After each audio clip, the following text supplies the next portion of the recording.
کر میری رفو گری by Saira Raza mega last episode. پکی سڑک ختم ہوتے ہی کچا پکا سا پگڈنڈی نما راستہ دیکھ کر یہ یقین ہوتا تھا کہ یہ راستہ کہیں نہیں جاتا اور آگے یہ ویرانہ مزید ہولناک اور بے آب و گیا ہوگا، مگر در حقیقت ایسا نہیں تھا۔ بہت آگے جا کر چھوٹی کچی چار دیواری کے بیچوں بیچ مگر در حقیقت ایسا نہیں تھا۔ بہت آگے جا کر چھوٹی کچی چار دیواری کے بیچوں بیچ کھڑی وہ 2 منزلہ عمارت اندر سے اتنی پر رونق اور زندگی سے بھرپور تھی کہ کیا رونق اور ہنسی کسی میلے میں ہو۔ آدم و حوا کو زندگی کا آغاز کرنے کے لیے ساری دنیا دے دی گئی تھی اور ان دونوں کے لیے یہ ویرانہ پوری دنیا بن گیا تھا۔ بڑھاپے کی اولاد کی سیکیورٹی کے لیے حیدر سلطان نے بہت کچھ انویسٹ کیا تھا۔ وہ جو سب کے سامنے تھا نظر آتا تھا، گھر، جائیداد، کاروبار اور کچھ چیزیں وہ تھیں جو سب سے پوشیدہ رکھی گئی تھیں کہ اگر وہ کل کو نہ رہیں اور حالات ایسے ویسے ہوں تب بھی ان کا بیٹا تہی دست نہ ہو۔ یہ فارم ہاؤس دنیا کی نگاہوں سے پوشیدہ اس وقت تابہ مجاہد اور جاذب سلطان کی پناہ گاہ تھا، ایک خوابوں جیسی جگہ۔ دنیا کی رنگینی کے لیے انسان کس قدر ضروری ہیں، مگر وہ 2 جیسے 1 اور 1 11 خود ہی جشن مناتے پھرتے۔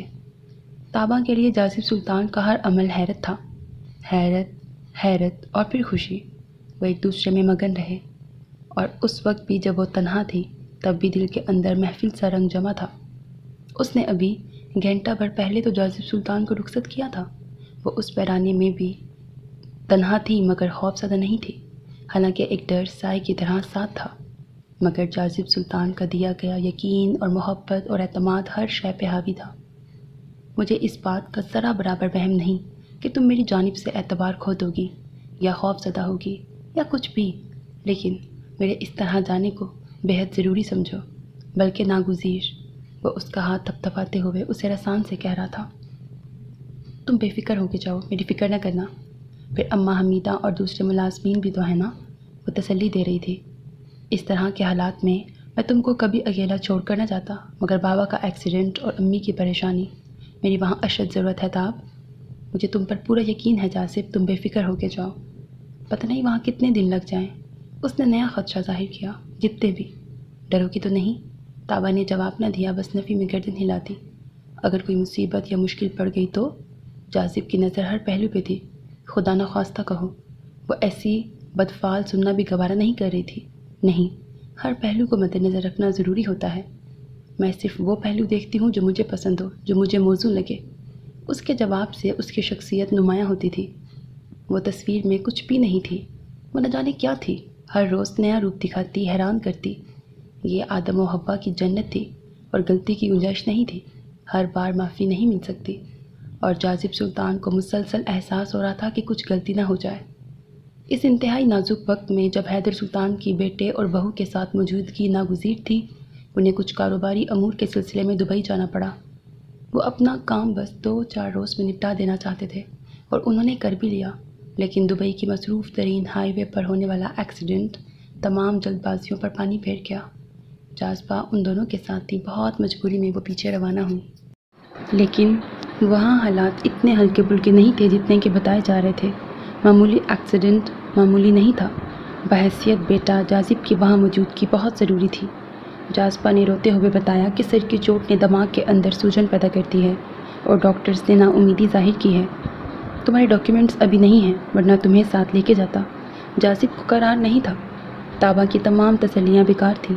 میں جانتی ہوں جاذب، اس وقت تمہاری وہاں زیادہ ضرورت ہے، میں کہیں بھاگی نہیں جا رہی، تو تم بھاگنے کی بات مت کرو۔ اتنی محبت پا کر لوگ مرنا بھول جاتے ہیں، تم کہاں بھاگو گی؟ بس میرا اعتبار رکھنا، میں تم کو کبھی بھی اکیلا نہیں چھوڑوں گا۔ دنیا جو مرضی کہتی رہے تاب، بس یقین مت ٹوٹنے دینا، اور اگر پھر بھی وعدہ خلافی ہو جائے تو سمجھ لینا مر گیا، کیونکہ جیتے جی تو پلیز۔ تابہ نے اسے ٹوک دیا۔ میں یہ نہیں کہوں گا کہ میں تمہارا اعتبار کروں گا، میں کرتا ہوں تاب۔ آندھی آئے، طوفان، دنیا ادھر سے ادھر ہو جائے، میری جانب سے بے اعتباری مت ہونا۔ اور جواباً تابہ مجاہد کچھ نہیں بولی تھی۔ اسے اتنا یقین ہو چکا تھا کہ اس نے تسلی کے 2 بول بھی نہ کہے، اور آج اسی بے فکری کے سہارے وہ اس دھوپ کو انجوائے کر رہی تھی۔ پیلے اور سبز پیراہن میں وہ موسم کا سب سے خوشنما پھول دکھائی دیتی تھی۔ جاذب سلطان نہیں تھا، وہ صبح ہی چلا گیا تھا، مگر اس کی باتیں لبوں پر مسکان بن کر چمک رہی تھی۔ وہ محو تھی۔ فارم ہاؤس کے ملازمین کے بچے کرکٹ کھیل رہے تھے۔ شور، ہاہاکار جب زیادہ ہو جاتی تھی تو وہ چونک پڑتی اور پھر سنبھل کر اپنے خیالوں میں کھو جاتی۔ اب بھی اپنی چوٹی کے بل جوڑ رہی تھی جب شور کی زیادتی نے سوچوں کا تسلسل توڑا۔ وہ چونکی۔ بچوں کی گیند شاید احاطے کے اندر آئی تھی۔ دھڑ دھڑ قدم۔ ابھی نگران اماں حمیدہ چلائیں گی اور بچے انہیں چڑھاتے ہوئے بھاگیں گے۔ احاطے سے آتی قدموں کی دھمک اس کے کمرے کے باہر تک آنے لگی۔ گیند اندر تو نہیں آ سکتی۔ وہ چونک کر کھڑی ہوئی اور اس سے پہلے کہ دروازہ کھولنے آگے بڑھتی، وہ خود بخود دھاڑ کسی آواز میں کھل گیا۔ اس کی حیران آنکھوں میں خوف اترا اور وہ انتہائی حد تک پھٹ پڑی۔ سامنے جمیل بھائی تھے اور شکیل اور ساجد چاچا، عقیل اور اللہ مجاہد تاج۔ اسے چیخ مارنے تک کی مہلت نہ ملی۔ وہ بس 2 قدم پیچھے سرکی تھی۔ اس کی حفاظت پر مامور بندے جانے کہاں گئے تھے۔ کیا وہ خود کو کمرے میں بند کر دے؟ جمیل بھائی نے اس کا ہاتھ کھینچا۔ ساجد چاچا کے تھپڑ نے اس کا منہ گھما دیا۔ وہ رکو کسی حالت میں جھکی تو چوٹی شکیل کے ہاتھ میں آ گئی۔ اس کا دوپٹہ پیروں میں رل گیا۔ شکیل نے اپنا گھٹنا اوپر کی جانب اٹھایا تھا، تب تک مجاہد تاج اس کے سر پہ پہنچ گئے۔ انہوں نے اس کے بال سر کے عین بیچ میں سے مٹھی میں بھر لیے تھے۔ تکلیف کی شدت سے اس کی گردن پیچھے ڈھلک گئی تھی اور چہرے پر تابڑ توڑ تھپڑ مارے۔ اس دھما چوکڑی اور چیخوں پر پچھلے آنگن میں مرغیوں کو دانہ ڈالتی اماں حمیدہ چونکی تھی۔ 1 ماہ سے زائد عرصے سے جس خدشے میں سب جی رہے تھے وہ یقیناً عملی روپ دھار چکا تھا۔ وہ اندھا دھند بھاگتی آئی تھی۔ تب تابا زمین پر بیٹھی تھی اور شکیل اور عقیل اس کے بازو تھامے اسے کھینچ رہے تھے۔ اماں حمیدہ نے اسے آگے گھسیٹنے سے روکنے کی سعی کی تھی، سعی لاحاصل۔ مجاہد تاج اور ساجد تاج کی آنکھوں میں خون اتر آیا۔ جمیل بھائی کے ہاتھ میں پسٹل تھی، جس کے وار سے اماں زمین پر اوندھی گر گئیں۔ ماتھے سے خون کی لکیر بہنے لگی۔ تابا نے مڑ کر انہیں پکارنا چاہا تھا، مگر شکیل نے اس کے منہ پر ہاتھ رکھ دیا تھا۔ وہ گالی نہیں ہے، میں نے سارا گھر دیکھ لیا ہے، عقیل نے پھولی سانسوں کے بیچ کہا تھا۔ تابا بن جل مچھلی کی طرح مچل رہی تھی۔ اماں حمیدہ کو پکار رہی تھی اور جاذب کو بھی، مگر منہ سے گوں گاں برآمد ہو رہی تھی۔ کرکٹ کھیلتے بچوں کا میچ ختم ہو گیا تھا۔ کان پڑی آواز سنائی نہ دیتی، مگر سامنے کا منظر دیکھ کر ایسی ہولناک خاموشی چھا گئی کہ سوئی گرے تو آواز آئی۔ وہ پہلے ساکت رہے اور دم بخود دیکھتے رہے۔ پھر جب گاڑی اتنی دور نکل گئی کہ دھول بھی بیٹھ گئی تو وہ سب کے سب ہولے ہولے چلتے سڑک پہ آ گئے اور اس راستے کو دیکھنے لگے جہاں وہ گاڑی گئی تھی۔ اوندھے منہ گری اماں حمیدہ بمشکل ٹیلی فون تک پہنچی تھیں۔ انہیں شہر میں مینیجر صاحب کو اس واقعے کی اطلاع دینی تھی، مگر ان کے بولنے سے پہلے مینیجر صاحب نے بتایا، حیدر سلطان کوما میں چلے گئے ہیں۔ اب کسی بھی کانے کوجے لنگڑے لولے بڈھے سے بیاہ دیں گے، ماشطہ نے کہا تھا۔ زوفی بہت خاموشی سے نیم دراز تھی۔ وہ بہت دنوں سے جیسے مراقبے میں چلی گئی تھی، پکارنے پر بھی جواب نہ دیتی۔ وہ بہت زور دینے پر بھی ہوں ہاں سے بڑھ کر نہ بولتی۔ شاید ہی اس نے کوئی 2 لائن کا جملہ کہا ہو۔ اس کے چہرے پر خاموشی تھی، اس سے بڑھ کر آنکھوں میں سناٹا تھا۔ کسی نے غور نہیں کیا تھا، سبھی اپنی سوچوں میں گم تھے، مگر زوفشا مجاہد کسی گہرے صدمے کے زیر اثر تھی۔ تابا کی خاموشی کے پیچھے وجہ تھی اور زوفشا کی خاموشی کے پیچھے، مگر اس وقت زوفشا مجاہد بے ساختہ اٹھ کے بیٹھ گئی۔ سب کو لگا وہ پیاری بہن کے مستقبل کی ہولناک شکل سے بری طرح خوف زدہ ہو کے اٹھ بیٹھی ہے اور احتجاج کرنے والی ہے۔ کس لیے دم ساتھ کے بیٹھی ہو تابا؟ دھوکہ کھا کے آئی ہو؟ شرمندگی نے زبان بند کر دی ہے؟ اس کے منہ سے بالکل الٹ جملہ نکلا۔ تابا نے بے ساختہ بے تاثر نگاہیں اٹھائی تھیں۔ یا دھوکہ دینے والی ہو؟ پتہ نہیں زندگی برباد ہونے والی ہے یا تم کر کے آ چکی ہو۔ کسی کنارے پر پہنچ جاؤ تو ہمیں بھی راستہ مل جائے۔ زوفی کے انداز گفتگو نے سب کو ششتر کر دیا۔ وہ تو تابا کا دفاع کرتی تھی، یہ اتنے روکھے اجنبی قطعی جملے۔ ذرا سی حیرت کے بعد تابا کے لبوں پر مسکان ابھر آئی۔ نہ دھوکہ کھا کے آئی ہوں، نہ دھوکہ دینے والی ہوں۔ میں عمل پر یقین رکھتی ہوں اور زمانہ شناسی کا دعویٰ نہیں کرتی۔ مجھے زمانے سے کیا، مگر جو قدم اٹھایا تھا یا اٹھاؤں گی، کم از کم دھوکہ کبھی نہیں کھاؤں گی۔ جو سب کیا وہ تو فقط رد عمل تھا، جواب تھا، اور آئندہ بھی رد عمل یہی ہوگا، جواب یہی ہوگا۔ سوال گندم اور جواب چنا کبھی درست ہو ہی نہیں سکتا۔ تم اسے جانتی نہیں ہو زوفی۔ اس کے لہجے کے یقین نے سامعین کے قدم اکھاڑ دیے تھے۔ زوفی بھی کچھ لمحے کے لیے بولنا بھول گئی۔ ہم تو تمہیں بھی جان نہیں سکے۔ وہ آنکھوں پر ہاتھ رکھ کے دوبارہ لیٹ گئی۔ وہ خواب دیکھتا تھا، میں نے تو صرف تعبیر کے لیے راہ ہموار کی۔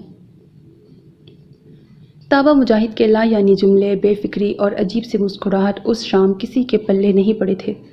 تو پھر وہ تمہیں ایسے چھوڑ کے کہاں چلا گیا، یا پھر وہی کے وقت گزاری تھی؟ دور ناقابل دسترس چیز کو حاصل کر لیا تو کشش ختم ہو گئی۔ تم ہو کس نشے میں؟ معاشرہ کو اس کی طمانیت نے کھولا دیا تھا۔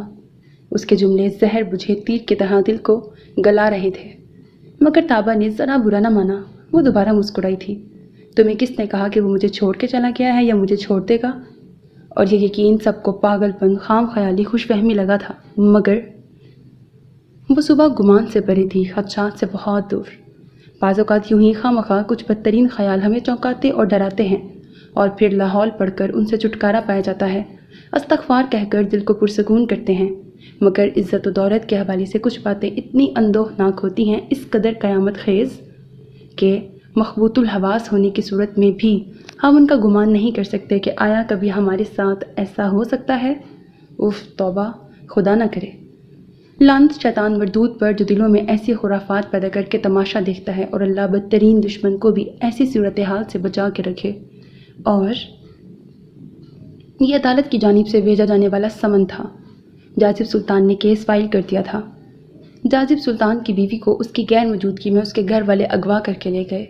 میری والدہ کے سر میں شدید ضرب لگائی گئی، جس کے باعث وہ بے ہوش ہو گئی۔ املاک کو نقصان پہنچایا گیا۔ مشاہد تاج، مجاہد تاج، ساجد تاج اور تینوں بیٹوں کے نام درج تھے۔ یہ شہر کے سب سے بہترین وکیل کی مدیت میں درج کیا جانے والا مقدمہ تھا، جس میں عائد کیے جانے والے ہر الزام کی قانونی باریکیوں اور نزاکتوں کو پیش نظر رکھ کر جملے ترتیب دیے گئے تھے۔ اغوا، مار کٹائی، حبس بھیجا، نکاح، عاقل و بالغ، قانونی و شرعی بیوی جیسے الفاظ کی بھرمار سے سجا وہ ہلکا پیلا کاغذ 1000 بار پڑھنے کی صورت میں بھی سمجھ نہیں آتا تھا، خواہ ہاتھ میں لغت لے کے بیٹھ جاتے۔ سو ضروری تھا کہ کسی ایسے بندے سے رابطہ کیا جائے، اور ایسا بندہ ایک وکیل ہی ہو سکتا تھا۔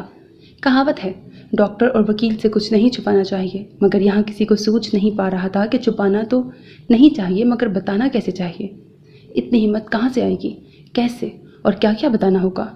وہ سب بڑے گھاک تھے، کاروباری، زمانہ شناس۔ کبھی جائیداد کی خرید و فروخت کے سلسلے میں کاروباری معاملات کے حوالے سے وکیلوں کے منہ نہ دیکھے تھے، مگر اس بار بے یقینی نے جسم کا رواں رواں کھڑا کر دیا تھا۔ صدمے نے قوت گویائی چھین لی تھی۔ وہ سب ساکت و صامت جہاں کے تہاں رہ گئے تھے۔ دفاتن مجاہد تاج تیز قدموں سے گھر کے اندرونی حصے کی جانب بڑھے۔ وہ گیس کی تصویر تھے، غضب کا نشان۔ ان کے منہ سے جھاگ نکل رہی تھی، اور ساتھ ہی مغلظات کا طوفان نکل رہا تھا۔ اور صورتحال یہ تھی کہ ذرا سی بھی غیر معمولی بات پر پہلا دھیان تابہ مجاہد کی طرف ہی جاتا تھا، اور اب تابہ مجاہد تاج کے ہاتھوں بری طرح پٹ رہی تھی۔ اس کے ریشمی بال گدی کی جانب سے ان کے سخت ہاتھوں میں تھے، اور وہ اسے پٹک رہے تھے، اس کا گلا گھونٹ دینے والے تھے، مگر گھر کی کچھ عورتیں تابہ سے چپک گئیں اور اسے مجاہد تاج سے دور کیا۔ مائدہ، ماجدہ اور تائی جی مجاہد سے لپٹ چکی تھیں۔ گھر کے سب مرد مجاہد تاج کے پیچھے آئے تھے، مگر کمرے سے نکلتی آوازوں اور رش نے انہیں باہر ہی ٹھہرا دیا تھا۔ نیچے گیم کھیلتا کاشان بھی اوپر آ گیا تھا۔ وہ نیم مڑتا تابہ سے بھی لپٹا تھا، اور پھر خیال آنے پر مجاہد تاج کی جانب پلٹا تھا، جو ہذیان بک رہے تھے۔ سب کے سب اس اچانک اشتعال کے بارے میں جاننا چاہتے تھے، کیا ہو گیا؟ جمیل بھائی نے بہت مختصر الفاظ میں بتایا۔ انہوں نے آگے بڑھ کر ہونٹ سے خون کو ہتھیلی کی پشت سے صاف کرتی تابہ کو ایک الٹے ہاتھ کا جھانپڑ بھی رسید کیا تھا۔ ان کے مختصر الفاظ میں گالیوں کی بہتات تھی۔ مجاہد تاج کو اپنا سر چکراتا محسوس ہو رہا تھا۔ وہ تینوں کی گرفت میں ڈھیلے پڑنے والے تھے۔ تابہ مجاہد کے چہرے پہ شادی مرگ سی طاری ہو گئی تھی۔ وہ جیسے سارے ماحول سے کٹ کر صرف جمیل بھائی کے جملوں کو سن رہی تھی، جیسے اچانک اندھیرے گار کے منہ پر پڑا پتھر سرکنے لگے۔ روشنی، ہوا، تیزی اور باقی سب کی دنیا اندھیر ہو گئی۔ تابہ کے چہرے پر آئی مسکان اور آنکھوں کی بے پناہ چمک کی کسی نگاہ سے پوشیدہ نہ رہی۔ میں نے کہا تھا نا، وہ مجھے اکیلا نہیں چھوڑے گا، اور تم نے اسے جانا نہیں، جبکہ میں اسے جان گئی ہوں۔ اور اس کے کہے چند جملے سب کی سماعتوں سے پلٹ پلٹ کر ٹکرانے لگے۔ بے خوفی اور بے فکری، خاتمے کا خیال، ہنسی اور خوشی، طمانیت کی لہریں۔ جمیل بھائی کے پے در پے تھپڑوں نے اسے زمین پر گرا دیا، خون تھوکنے اور مٹی چاٹنے پر مجبور کر دیا۔ اسے بچانے کے لیے مائدہ، ماجدہ سب آگے آئی تھیں، مگر جمیل کو کچھ ہوش نہیں تھا۔ اس کی ایک ٹھوکر ماجدہ کے شانے کو بھی چھو گئی۔ وہ تیورا کے نیچے گری تھی۔ کمرے میں قیامت صغریٰ تھی۔ کوئی مجاہد تاج کو سنبھال رہا تھا، کوئی ماش تک کو ٹٹول رہا تھا۔ ایک جانب زاہدہ ہوش و خرد سے بیگانہ پڑی تھی، دھکا لگنے سے وہ دیوار سے جا ٹکرائی تھی، زوفی ان کے گال تھپ تھپا رہی تھی۔ تاوا کی پسلیوں میں جمیل کے جوتے کی نوک جیسے دھنس گئی تھی، وہ اوندھی پڑی تھی۔ اب کسی میں اتنی ہمت نہ رہی تھی کہ تابا کو بچاتا یا جمیل کو روک پاتا۔ اس میں اتنی پریشانی والی تو کوئی بات ہے ہی نہیں۔ وکیل نے ڈرے جھجکے نپے تلے ہر لفظ کو بولنے سے پہلے وہ نگاہیں جھکا لیتے تھے یا چرا لیتے تھے۔ ان سب کو وہ غور دیکھا۔ وہ دن رات ہر طرح کے لوگوں سے ملتا تھا، سچے جھوٹے، عزت دار بے عزت، امیر غریب۔ عمر گزاری تھی اس دشت کی سیاہی میں۔ لفافے دیکھ کر مضمون بھانپ لینے کی صلاحیت ڈگریوں سے بڑی خوبی بن چکی تھی۔ ساجد تاج دو جملے بولتے تھے اور وکیل آگے کی صورتحال خود بتانے لگتا تھا، جیسے وہ وہیں موجود تھا جب سب کچھ ہوا۔ ایک بات آپ کلیئر کر لیں، لڑکی اپنی مرضی سے گھر سے نکل کے گئی تھی۔ وہ بہت طمانیت سے اپنی گھومنے والی کرسی پر جھول رہا تھا، کونیاں کرسی کی ہتھیلیوں پہ ٹکی تھی۔ وہ دونوں ہاتھوں کی انگلیاں ایک دوسرے میں پیوست تھیں۔ وہ کبھی اپنی انگلیاں دھیرے سے بے آواز بجانے بھی لگتا۔ وہ ان سب کو نہیں دیکھ رہا تھا، بس اپنے ہاتھوں ہی کو دیکھتے ہوئے مسلسل بول رہا تھا، یا اسے اغوا کر کے زبردستی نکاح کیا گیا۔ دونوں صورتوں میں بات ثابت کرنی پڑے گی، اور پردہ پوشی کی فرمائش یا خواہش بے معنی ہے، بے وقوفی ہے۔ باقی رہے ہم وکیل، یہ ہمارا پیشہ ہے، رزق پانی۔ ہم وکالت کرتے ہیں، ضلالت نہیں کہ عزتوں کا بیوپار کریں۔ نہ ہمارے پاس اتنا وقت ہوتا ہے کہ دنیا اکٹھی کر کے تفصیلات دیتے پھریں۔ اور وکیل صاحب نے ایک نظر ان تینوں پہ ڈالی۔ بات اسی وقت گھر سے باہر نکل کر دنیا کی ہو گئی تھی جب لڑکی نے گھر سے باہر قدم نکالے۔ دوسرا یہ کہ جیسا کیس آپ کہیں گے بنا دیا جائے گا، سچا اور جھوٹا۔ مشورہ مگر یہ ہوگا، معاملے کو جتنا جلدی نپٹانا چاہیں گے کیس اتنا ہی آسان بنانا ہوگا۔ کرنے کو تو میں بھی جوابی مقدمہ دائر کر دوں اگر آپ انتقام ہی لینا چاہتے ہیں۔ میں چاہتا ہوں اسے ایسا سبق سکھایا جائے کہ رہتی دنیا تک یاد رکھا جائے۔ شکیل نے جبڑے بھینچ کر ٹیبل پر مکہ برسایا تھا۔ بالکل سکھایا جا سکتا ہے۔ وکیل نے آگے ہو کر کوہنیاں ٹیبل پہ ٹکائیں۔ اس نے شکیل کی آنکھوں میں آنکھیں ڈال دیں، پھر اگلے جملوں سے پہلے سب کو باری باری دیکھا۔ مگر پھر رہتی دنیا کو یہ بھی یاد رہے گا کہ سبق کیوں سکھایا گیا، اور جبکہ آپ سب کی سب سے اہم ترین فرمائش اور خواہش یہی ہے کہ کسی کو کانو کان خبر نہ ہو، اور میں معذرت سے کہوں گا کہ اب ایسا ہونا ناممکن ہی ہے۔ اس طرح کے معاملات چنگم کی طرح ہوتے ہیں، جتنا زیادہ چبایا جائے اتنے ہی پھیلتے جاتے ہیں۔ لڑکی کو نابالغ قرار دے دیں اور یہ بھی کہہ دیں کہ نکاح پر نکاح کیا گیا، اغوا کر کے زبردستی، زنا بالجبر، اور اس طرح کے الزامات اگر عائد کیے جائیں۔ شکیل نے حرف کو سنا تھا مگر سمجھا نہیں تھا۔ وہ تصور کی آنکھ سے جاذب سلطان پر حد شرعی نافذ ہوتے دیکھ رہا تھا۔ اسے سنگسار کیا جائے گا اور کڑی سے کڑی سزا دی جائے گی، بجائے اس کے کہ جاذب سلطان کا پیر اوپر ہو۔ وہ کچھ ایسا نہ کریں کہ وہ حاوی ہو جائے۔ فقط ایسا سوچتے ہی دل کو اتنی تسکین مل رہی تھی، اگر ہو جائے تو کتنا مزہ آ جائے۔ وکیل نے ایک ٹھنڈی سانس لے کر انداز نشست تبدیل کر لیا۔ وہ اب مزید آرام دہ حالت میں کرسی کی بیک سے سر ٹکائے ہلکا جھولنے لگے تھے، سیدھا ہاتھ لمبا کر کے ٹیبل پر رکھے پین کو گھمانے لگے تھے۔ چہرے پر مسکراہٹ آ گئی تھی جس سے شکیل کا سینہ چوڑا ہوا۔ اس کا آئیڈیا وکیل صاحب کو پسند آ گیا تھا۔ بلوغت کے لیے میڈیکل ہو جاتا ہے، لڑکی انٹر کے پیپرز دے چکی ہے، نکاح پر نکاح کو ثابت بھی کر دیں گے تو باقی کی ساری فرمائشیں پوری ہو جائیں گی، حدیں بھی لگیں گی، شرعی اور قانونی سب۔ اس لڑکے کو دن میں تارے نظر آ جائیں گے، زندگی بھر یاد رکھے گا۔ بریکٹ۔ سب کے چہروں پر طمانینت پھیلی۔ ہونہار ثبوت وکیل صاحب کو مشورہ دے رہا تھا، بہت خوب، ماشاءاللہ۔ مگر وکیل صاحب نے پین کو زور سے گھمایا اور پھر یکدم چھوڑ دیا۔ پین ذرا سا ناچ کر پھر دھیما ہوتے ہوئے لہرا کر ڈھہ گیا۔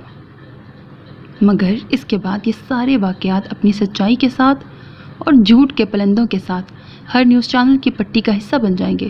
اخبارات کی شہ سرخی، اور معاملہ بگڑ گیا تو ڈھیر ساری NGOs جو در حقیقت ایسے ہی بگڑے معاملات کی طاق میں رہتی ہیں کہ اپنا کاروبار چمکا سکیں، سو کالڈ ویمنز ایشوز کو لے کر فنڈ ریزنگ حاصل کرتی ہیں، وہ ناکوں چنے چبوا دیں گی۔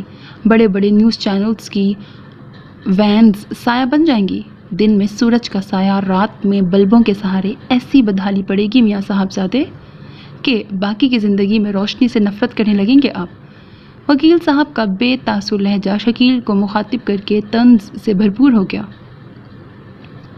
جوانی میں خون ایسے آئیڈیاز پر خوب جوش مارتا ہے، مگر جوش کے گھوڑے پر سرپٹ بھاگتے ہوئے ہوش کی باغ کو چھوڑنا نہیں چاہیے۔ وکیل صاحب جملہ مکمل کر کے بالکل خاموش ہو گئے۔ سب کو سانپ سونگ گیا۔ وکیل کی منظر کشی نے دل کو دہلا دیا تھا۔ تم چپ کرو شکیل۔ مشاہد تاج ہی سب سے پہلے ہولناک تصور سے ابھرے اور شکیل کو بری طرح سے جھٹکا۔ اب ایک لفظ نہ بولنا۔ وکیل صاحب، وہ بولے، آپ درست فرماتے ہیں، یہ بچہ ہے، ان نزاکتوں کی کیا خبر؟ اسی لیے تو آپ کے پاس آئے ہیں، سب صورتحال آپ کو بتا دی ہے، اب آپ بتائیں۔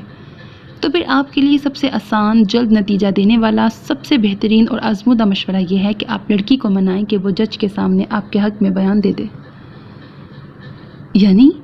ساجد تاج نے وکیل صاحب کو درمیان ہی سے ٹوک کر اپنا بےتابانہ یعنی ٹھوک دیا۔ یعنی یہ کہ وہ جج سے کہے کہ مجھ سے غلطی ہو گئی اور میں اپنے والد ہی کے ساتھ جانا چاہتی ہوں۔ تو اس سے کیا ہوگا؟ اس بار عجلت کا مظاہرہ مجاہد تاج نے کیا تھا۔ اس سے یہ ہوگا کہ فیصلہ آپ کے حق میں ہوگا، لڑکی آپ کے ہمراہ جائے گی اور لڑکا مجرم ٹھہرے گا، اغوا کا، زبردستی نکاح کا، زنا بالجبر کا۔ بس اہم یہ ہے کہ لڑکی شرمندہ ہو اور آپ کے کہے پر چلے۔ سارا گیم اب لڑکی کے بیان پر بیس کرے گا، لڑکی ہی، وہ تو کوئی مسئلہ ہی نہیں۔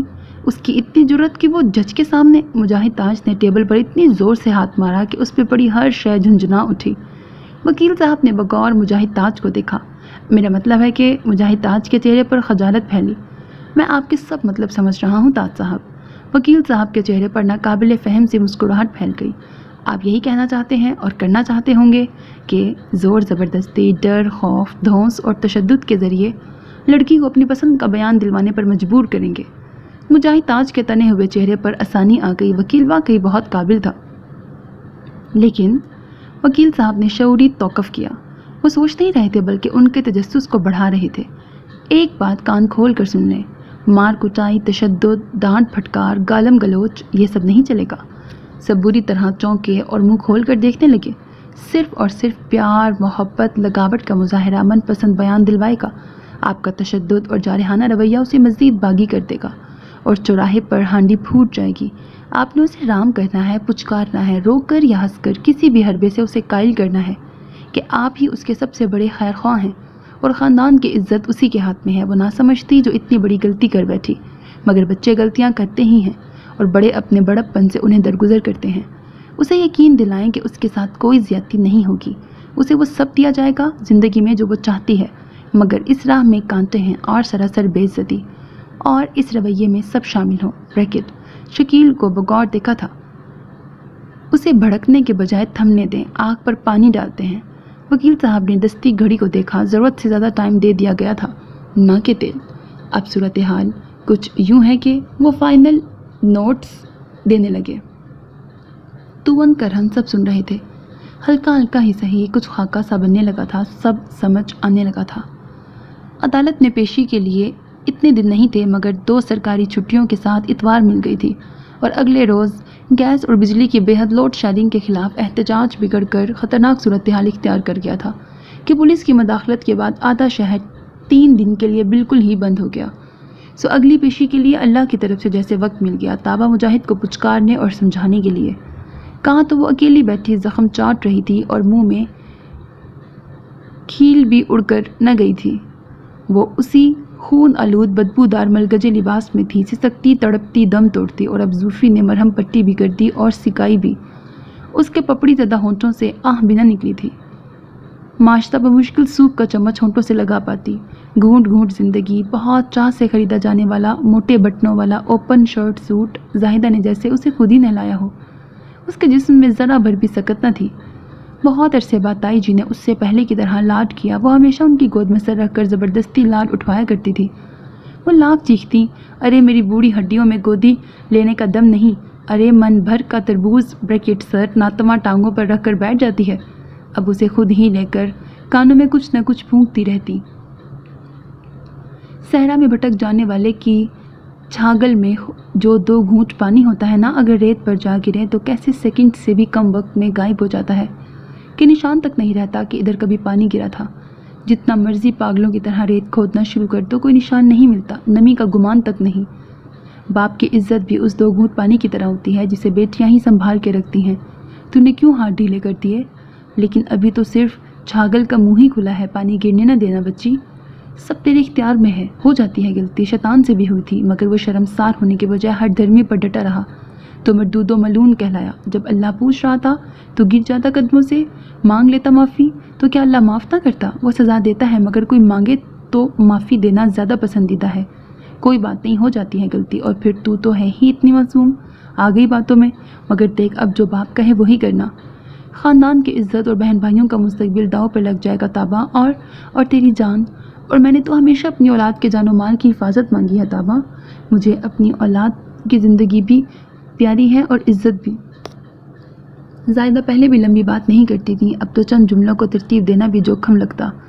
جو مرضی ہو کیا ہو، مگر چچا کہہ رہے تھے، بہرحال شکیل اور تابا کا کوئی جوڑ نہیں بنتا، وہ بہت دیکھ بھال کر تابا کا رشتہ کریں گے۔ مائدہ نے مجاہد تاج کی نئی سوچ سے آگاہ کیا۔ ہاں، اور ابو بھی کہہ رہے تھے کہ چاچی جی کا رویہ درست نہیں، انہیں ہمیشہ ہی کی پرخاش ہے تابا سے، تو پھر انہی کی بہو کیسے بناتے؟ ماجدہ کے پاس بھی اپڈیٹس تھی، راشتہ بازی اور نازاں افشاں بھی بلا لی گئی تھی۔ شادی کی تیاریوں کا بہانہ کام آ گیا، سب سمجھا رہے تھے، کبھی محبت یاد دلاتے، کبھی دنیا سے ڈراتے، کبھی عزت کا خوف۔ مشاہد تایا خود ان کے کمرے میں آئے، بریکٹ تابا کو اس کے پرانے کمرے میں شفٹ کر دیا گیا تھا۔ وہ نقاہت زدہ پیلی پھٹک بے حد خالی آنکھوں سے انہیں دیکھ رہی تھی۔ تائی جی نے خود ہی دوپٹہ سر پر دے کر کانوں کے پیچھے اڑس کر اسے معطب کر کے تکیوں کے سہارے بٹھا دیا، اسے خاموش رہنے اور سب سننے کی تلقین کی، سمجھنے اور مان لینے کی تادیب کے ہمراہ۔ تایا جی نے اس کے سر پہ ہاتھ رکھا، پھر گال بھی تھپ تھپایا۔ وہ بہت کچھ بولتے جا رہے تھے، نکلتے وقت اس کا شانہ تھپکا، وہ سب سن رہی تھی اور کسی بھی سوچ کے بغیر اسبات میں سر ہلاتی تھی۔ سب خواتین ایسے میں کمرے کے اندر آ جاتی تھیں اور بہت خوفزدہ متوقع نگاہوں سے اسے دیکھتی تھیں۔ تایا جی کے بعض جملوں پر اس کی آنکھیں ٹپ ٹپانے لگتی تھیں۔ ایک اچھی امید افزا ملاقات، سب کو سب اچھا ہوتا نظر آنے لگا۔ دلواؤ میرے ہاتھ، اس بریکٹ گالیاں کو ہاتھ لگا کے آیا ہوں۔ باہر نکلتے ہی مشاہد تایا کی بے حد بھینچی مگر کراہت سے بھرپور آواز سب کے 14 طبق روشن کر گئی۔ کھلے چہرے سہم گئے، پتہ نہیں کیا ہونے والا تھا، اور پتہ نہیں تابا نے نرم لہجے میں شہد جیسے میٹھے جملوں کو سن کر کیا سوچا ہوگا، اور پتہ نہیں اگر اس نے تایا جی کی ہاتھ دھلوانے کی فرمائش سن کر کیا سمجھا تھا۔ سب اس کا چہرہ کھوجتی تھیں، یہ سنہری تھی، سونے کی طرح دمکتی تھی، اب پیلی دکھتی تھی، پیتل کی طرح سیاہی کی جانب مائل۔ دن بدن میل کچیل، سونا اور پیتل دونوں پیلے ہی کہلاتے ہیں، مگر نصیب کے کتنے فرق ہیں۔ تابا مجاہد بہت سہج قدم اٹھا کر ڈائننگ ٹیبل پہ آ گئی۔ تابا، رائتے کا ڈونگا دو۔ مجاہد تاج بہت تیزی میں کھانا کھا رہے تھے، انہیں کہیں جانے کی جلدی تھی۔ بڑی عجلت میں تابا کو پکارا تھا، جیسے سب کچھ پہلے کی طرح ہو گیا ہو، یا کبھی کچھ خراب تھا ہی نہیں۔ اس نے ڈونگا بڑھا دیا۔ مجاہد تاج نے اسے بہت سارے نوٹ پکڑا دیے۔ ذرا حالات بہتر ہو جائیں شہر کے تو اپنی پسند کی چیزیں لے آؤ، اب دن ہی کتنے رہ گئے ہیں، اور اگر مزید کسی چیز کی ضرورت ہے تو بتا دو۔ تابا کچھ نہ بولی، اس نے مٹھی بند کر لی تھی۔ کیرم بورڈ کھیلنے کے بارے میں کیا خیال ہے؟ کاشان کی آواز پر وہ بری طرح چونکی۔ کتنے دنوں بعد کاشان نے اسے مخاطب کیا تھا۔ تابا مجاہد کے دل میں کیا چل رہا تھا؟ نفرت، محبت، بیزاری کبھی ظاہر نہ ہوئی۔ جبراً واپسی کے بعد سے اب تک اس نے جیسے بولنا چھوڑ دیا تھا۔ گھر والوں نے اسے باقی گھر سے کاٹ کر الگ کر دیا تھا، یا وہ خود بھی سب سے دور رہنا چاہتی تھی، خبر نہیں۔ لیکن اس سب کشمکش کے بیچ بے دہانی کے اس عالم میں کاشان مجاہد اس کا دھیان تھا، اس کا ننھا پیارا بھائی جسے زاہدہ نے صرف جنم دیا تھا۔ وہ چاروں بہنوں سے بہت چھوٹا تھا، زاہدہ صرف نام کی امی تھی، ویسے وہ 4 اماؤں کا بیٹا تھا، جن میں اماں نمبر 1 تابا مجاہد تھی۔ اتنے دنوں سے اپنی سوچوں میں گم تابا مجاہد کئی بار کاشان مجاہد کی آواز پر چونکی تھی، جب وہ اسکول جاتے وقت بلا وجہ کی ضد کرتا، جب اونچی آواز میں کھانے پینے پر ضد کرتا، جب زوفی اسے ہوم ورک کروانے کے لیے پکارتی، جب وہ صدا لگاتا، کھیلنے جا رہا ہوں، تب تابا کا دل مچلنے لگتا کہ وہ اس کے پیچھے جائے، اسے جیب بھر کے تنگ کرے اور وہ ضد چھو کر پیر پٹکے، تب وہ اس کے نرم گالوں کے چٹا چٹ بوسے لے لے، اس کی سنہری آنکھوں پر ہونٹ رکھتے اور ناک کو شہادت کی انگلی سے چھو کر اسے چھیڑے۔ مگر کاشان مجاہد کا اس سے ملنا بند کر دیا گیا تھا، اور اس وقت کیرم کھیلنے کی فرمائش اس کے چہرے پر بہت دنوں بعد ایک سچی مسکان آ رکی، وہی ویسی ہی جگمگاہٹ جیسے کہ تابا مجاہد مسکرایا کرتی تھی۔ کاشان صحت مند بچہ تھا، مگر کیرم کا وزن کافی زیادہ تھا۔ وہ بغل میں داب کر اسے تقریباً گھسیٹتا ہوا لایا تھا۔ ہاں اچھا خیال ہے، مگر پہلے تم میرے سامنے تو آؤ، میرے پاس تو بیٹھو۔ اس نے اسے ہاتھ پکڑ کر اپنے عین سامنے بٹھاتے ہوئے کہا، اتنے دنوں بعد کیرم کھیلنی تھی، پہلے کیوں نہ آئے؟ وہ ابا نے منع کر دیا تھا نا، اور سب نے کہا تھا آپ نے بہت بڑی غلطی کی ہے تو آپ کو سزا مل رہی ہے، اور پھر آپ کہیں چلی بھی گئی تھیں، آپ کو میں یاد نہ آیا؟ صرف تم ہی تو یاد آئے۔ تابا نے سلکی بال سنوارے۔ اور آپ نے کہا تھا کہ سب سے زیادہ پیار بھی مجھی سے کرتی ہے؟ اب بھی کرتی ہوں۔ اس نے اس کے کان کے لو کو چھوا تو اس نے گدگدی کے احساس سے شانہ اچکایا۔ سب باتیں یاد تھیں، مجھے یاد دلا رہے ہو؟ خود تو تم نے ایک بار نہ جھانکا، کیوں؟ ابا نے منع کر دیا تھا، وہ صاف گوئی سے بولا، اور باقی سب نے بھی۔ وہ میں آپ کے پاس آ رہا تھا نا ایک دن چھپ کر، ہوم ورک کروانا تھا نا، تو چاچی جی نے دیکھ لیا تو کان سے پکڑ کر تایا جی کے پاس لے گئی، وہاں سبھی نے اتنا ڈانٹا۔ تو اب کیسے آ گئے؟ اگر کسی نے دیکھ لیا تو ڈانٹنا پڑ جائے۔ تابا کے دکھے دل پر فکر مندی حاوی ہو گئی۔ نہیں، اب تو خود تایا ابا نے بھیجا ہے، کہنے لگے باہر مت جاؤ، اپنی تابا آپی کے ساتھ گھر ہی میں کھیل لو۔ وہ گوٹیوں کا ڈبہ کھول کر اندر جھانکتے ہوئے بولا۔ تابا کے منہ سے اچھا نکلا۔ اس کی نگاہیں کاشان کے سر پر جمی تھیں، اس کے بالوں کی ساخت اور رنگ ہو بہو تابا کے جیسی تھی، جیسے تابا کے بال کاٹ کر کاشان کے سر پر چپکا دیے ہوں۔ تایا جی کہہ رہے تھے اسے احساس ہونا چاہیے وہ کن چیزوں کو کھو دے گی۔ پتہ نہیں وہ کس کی بات کر رہے تھے۔ کاشان گوٹیوں کو سجا رہا تھا، تابا کو پتہ لگ رہا تھا کہ وہ کس کی بات کر رہے تھے۔ اس کے دل کو کچلے جانے کا احساس ہوا۔ پہلی دام میری، کاشان نے اسٹرائکر کو ہاتھوں میں تولا۔ تابا نے سر ہلایا۔ کاشان نے بہت حساب کتاب سے نشانہ باندھا تھا، مگر گوٹ لینی تو کیا، وہ گوٹیوں کو ہلا تک نہ سکا۔ کاشان کے چہرے پر پھیل جانے والی خفگی، مایوسی اس کے چہرے کو بہت معصوم بنا رہی تھی۔ اس عالم میں وہ تابا کے اندر گھس رہا تھا۔ وہ ہمیشہ اصولوں کی بنیاد پر کھیلتی تھی، مگر اس وقت بھائی کی محبت غالب آ گئی۔ اس نے بالکل غلط نشانہ باندھا، لیکن یہ کیا، گوٹیاں تتر بتر ہو گئیں اور کوئن بال میں جا چکی تھی۔ ہاں، تابا کا ہاتھ ہونٹوں پر ٹھہر گیا۔ کاشان رونے والا ہو گیا۔ کوئی پہلی ہی دام پر کوئن جیتتا ہے بھلا؟ اس کے شکوے میں مان تھا جیسے اسے تابا سے ایسی امید نہ ہو۔ تابا کے رگوں پہ میں شرمندگی کی لہریں دوڑنے لگیں۔ ہم دوبارہ گیم شروع کریں گے۔ اس نے دوبارہ گوٹیوں کا دل فریب پھول ترتیب دینا شروع کر دیا تھا۔ کاشان کا چہرہ کھل گیا۔ بہت دنوں بعد کھیل رہے ہیں نا، اس لیے یہ بے اصولی کر رہی ہوں، اور جہاں تک پہلی دام پر کوئی کوئن جیتنے کی بات ہے تو اگر میدان مارنا چاہتے ہو نا تو پہلی دام پر ہی آخری داؤ کھیل جاؤ۔ قسمت بار بار موقع نہیں دیتی، موقع بار بار نہیں ملتا۔ کاشان نے سر ہلایا۔ وہ بورڈ پر پاؤڈر چھڑک رہا تھا۔ وہ ساری شام اور پھر رات گئے تک کاشان اسی کے ساتھ رہا۔ کاشان کے پاس بہت ساری باتیں جمع تھیں، وہ جوش و خروش سے بتاتا تھا، اور تابا بھی گرد و پیش سے انجان رہ کر اسے سن رہی تھی۔ تائی جی اسے گھر کے بڑے اسٹور نما کمرے میں لے کر جانا چاہتی تھیں، جہاں مائدہ معاشرہ کے جہیز کا سامان اکٹھا کیا گیا تھا۔ تمام تیاریاں مکمل ہو چکی تھیں، صرف وہی کام باقی تھے جو عین وقت پر کیے جانے تھے۔ پیسے کی قلت نہیں تھی، سو کوئی کمی بیشی نہیں تھی اور نہ کوئی کمتری۔ تائی جی اسے ہر ڈبہ کھول کر دکھا رہی تھی۔ مائدہ معاشرہ موجود تھیں ہی پر زائدہ اور زوفی بھی آ گئیں۔ سب بڑھ چڑھ کر بول رہی تھیں جیسے یہی سب سے بڑا اور اہم کام ہو، اور تابا کی رائے مسلم۔ مگر در حقیقت وہ سب تابا کو جانچ رہی تھیں، جو بہت خاموشی سے دیکھتے دیکھتے اب تبصرے تک آ گئی تھی، یہاں تک کہ اس نے یہ بھی بتانا شروع کر دیا کہ کیا کیا چیز کم ہے اور ایسے نہیں ایسے۔ مگر اس کے دل و دماغ میں کیا چل رہا ہے پتہ نہیں چل رہا تھا۔ وہ بہت کمزور اور پیلی دکھائی دیتی تھی، بے رنگ، اس کی لہجے کی کھنک اور بے نیازی غائب تھی۔ مگر زوفی کو وقتاً ڈری جھجکی دکھائی نہ دی، بلکہ وہ بہت زیادہ خود اعتماد دکھائی دیتی تھی۔ ایک بار تو زوفی کو گویا اپنی عمیق نگاہی کا خمیازہ بھی بھگتنا پڑ گیا۔ وہ بس تابا ہی کو کھوجنے کے لیے یہاں بیٹھی تھی اور اپنی تمام تر ذہانت تابا مجاہد کے تجزیے پر خرچ کر دینا چاہتی تھی۔ زوفی کا رواں کھڑا ہو گیا اور دل اتنی زور سے دھڑکا کہ حلق میں آ کر اٹک گیا، نہ اگل پائی نہ نگل۔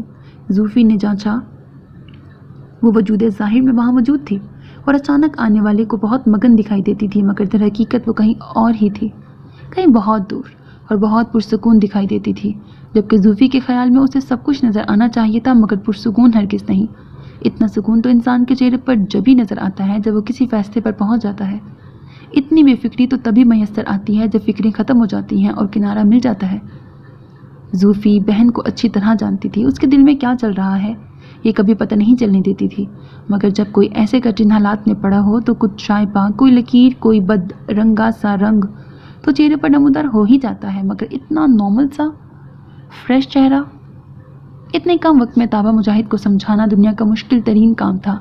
یہ تو دماغ کو پھیرنا تھا اور یہ تو دل کو پھیرنا تھا اور یہ تو نظر کو پھیرنا تھا، نظر کو سمجھانا تھا۔ اور سب نے اپنے اپنے داؤ کھیلے تھے۔ اسے دنیا دکھائی تھی اور دین بتایا تھا۔ اسے وہ محبت بھی یاد کروائی تھی جو سب اس سے کرتے تھے اور وہ ان سب سے کرتی تھی۔ اور محبت خراج ضرور مانگتی ہے، ایسے ہی مفت میں اللہ کے نام پر نہیں مل جاتی۔ اسے بہن بھائیوں کا مستقبل یاد دلایا گیا۔ اسے عزت و نجابت کے پیرے پڑھ کر سنائے جا رہے تھے۔ سب اس سے بہت محبت کرتے ہیں اور وہ بھی تو کرتی ہے۔ اس کے ماں باپ، بہنیں اور بھائی۔ ڈھکے چھپے الفاظ میں اس سے معذرت بھی کر لی گئی تھی کہ جو سلوک بریکٹ ناروا اس کے ساتھ روا رکھا گیا وہ اشتعال کا باعث تھا، ورنہ بیٹیوں کو پھول کی چھڑی سے بھی چھونے کا خیال نہیں آیا تھا۔ وہ سر جھکا کر سب کو سن رہی تھی۔ بریکٹ جھکا سر شرم ساری کے باعث تھا شاید۔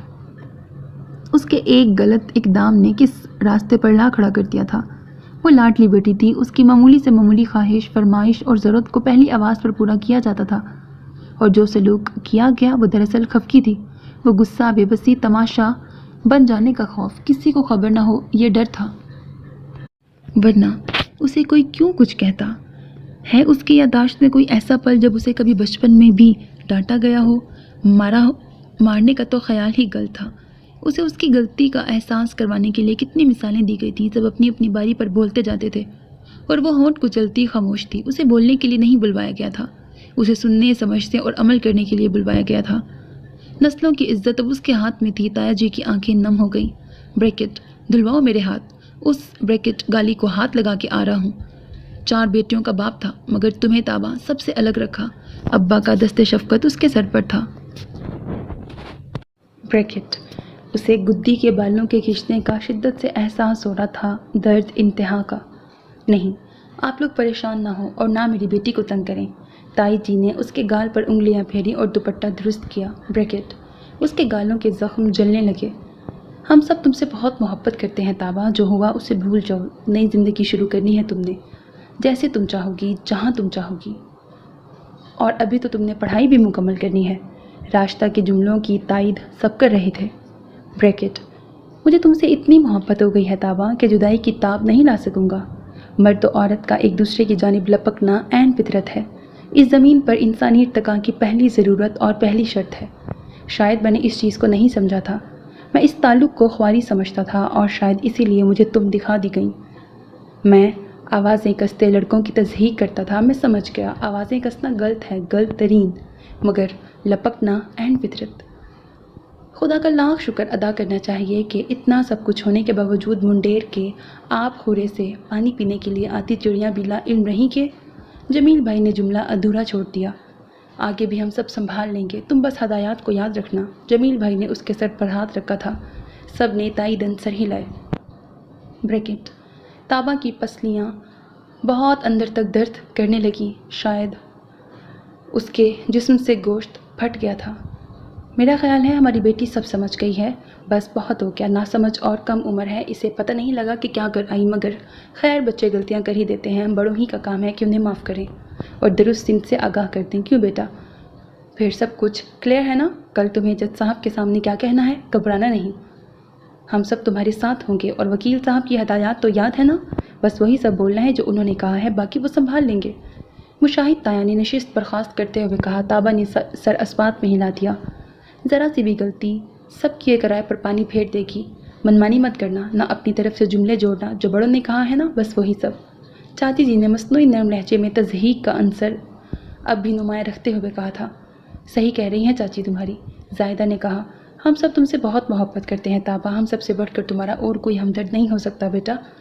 تابا نے پہلی بار نگاہ اٹھا کے ماں کو دیکھا۔ بریکٹ میں تم سے اتنی محبت کرنے لگا ہوں کہ حیران ہوں۔ کہتے ہیں کوئی شے دسترس سے دور ہو تو بہت پرکشش لگتی ہے، مگر جب پا لیں تو دھیرے دھیرے اعتدال پیدا ہو جاتا ہے۔ مگر تم تو سونا لگتی ہو، ہر صبح اٹھتا ہوں تو ریٹ بڑھ جاتا ہے، پہلو سے لگی ہوئی ہو مگر دسترس سے دور، ایسے وہم میں کیسے جیوں؟ اجازت ہو تو چھو کے دیکھ لوں۔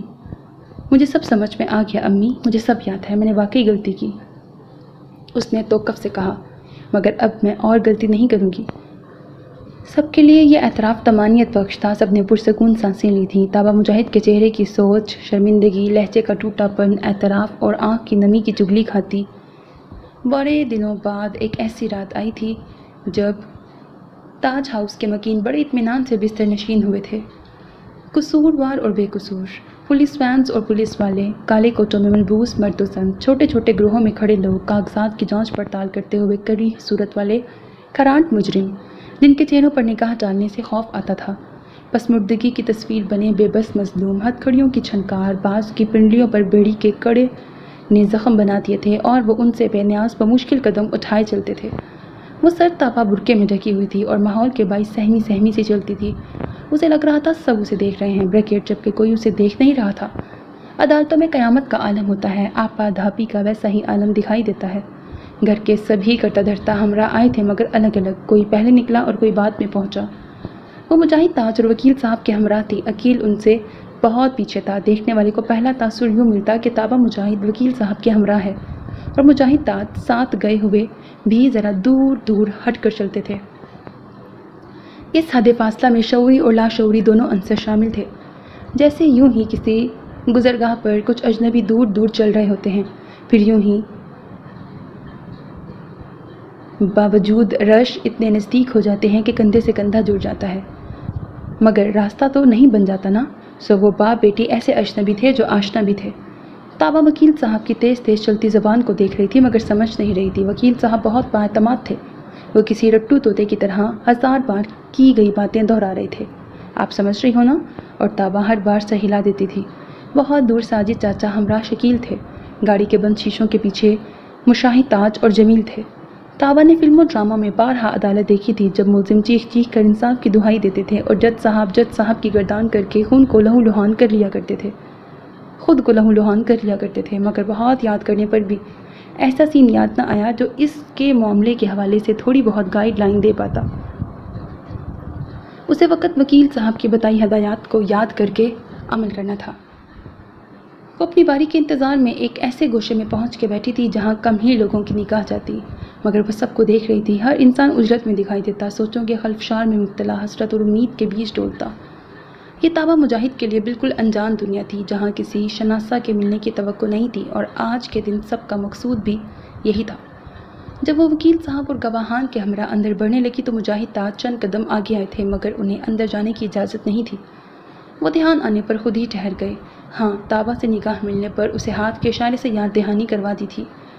اسے اندر بڑھتا دیکھ کر تاج ہاؤس کے تمام مرد ذرا سا آگے بڑھے تھے، سب ایک دوسرے سے بہت دور تھے، اجنبی سے بن کر، مگر سب نے آنکھوں ہی آنکھوں میں ایک دوسرے کو تسلی دی تھی۔ ان سب کو وکیل صاحب پر اعتماد تھا اور کسی قسم کی پریشانی نہیں تھی، ہاں مگر ایک خوف جو سب پر حاوی تھا کہ کہیں وہ سب دیکھ نہ لیے جائیں اور پہچانے نہ جائیں۔ آج کے دن اسرائیل نظر آ جائے تو آ جائے مگر کوئی شناسہ نہ ملے۔ مگر تبھی مجاہد تاج کی نگاہ ایک شخص پہ پڑی اور وہ شناسہ سا تھا۔ دونوں ایک دوسرے کو پہچانتے تھے۔ مجاہد تاج کے رگوں میں خون کی جگہ کھولتا ہوا تیل دوڑنے لگا، وہ جاذب سلطان تھا۔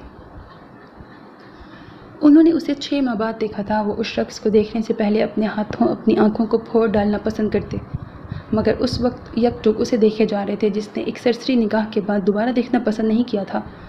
اس کے ساتھ اس کا وکیل تھا اور چند اور لوگ جو اندر کمرے میں بڑھنے سے پہلے جاذب سلطان سے کچھ سن رہے تھے۔ جاذب سلطان کی طمانیت نے مجاہد تاج کو جیسے برہنہ حالت میں کیلوں کے بستر پہ ڈال دیا تھا۔ 6 ماہ پہلے جب وہ ان کے گھر آیا تھا تو پہلی نگاہ میں وہ انہیں بہت اچھا لگا تھا، بہت معصوم اور کم عمر، سادہ۔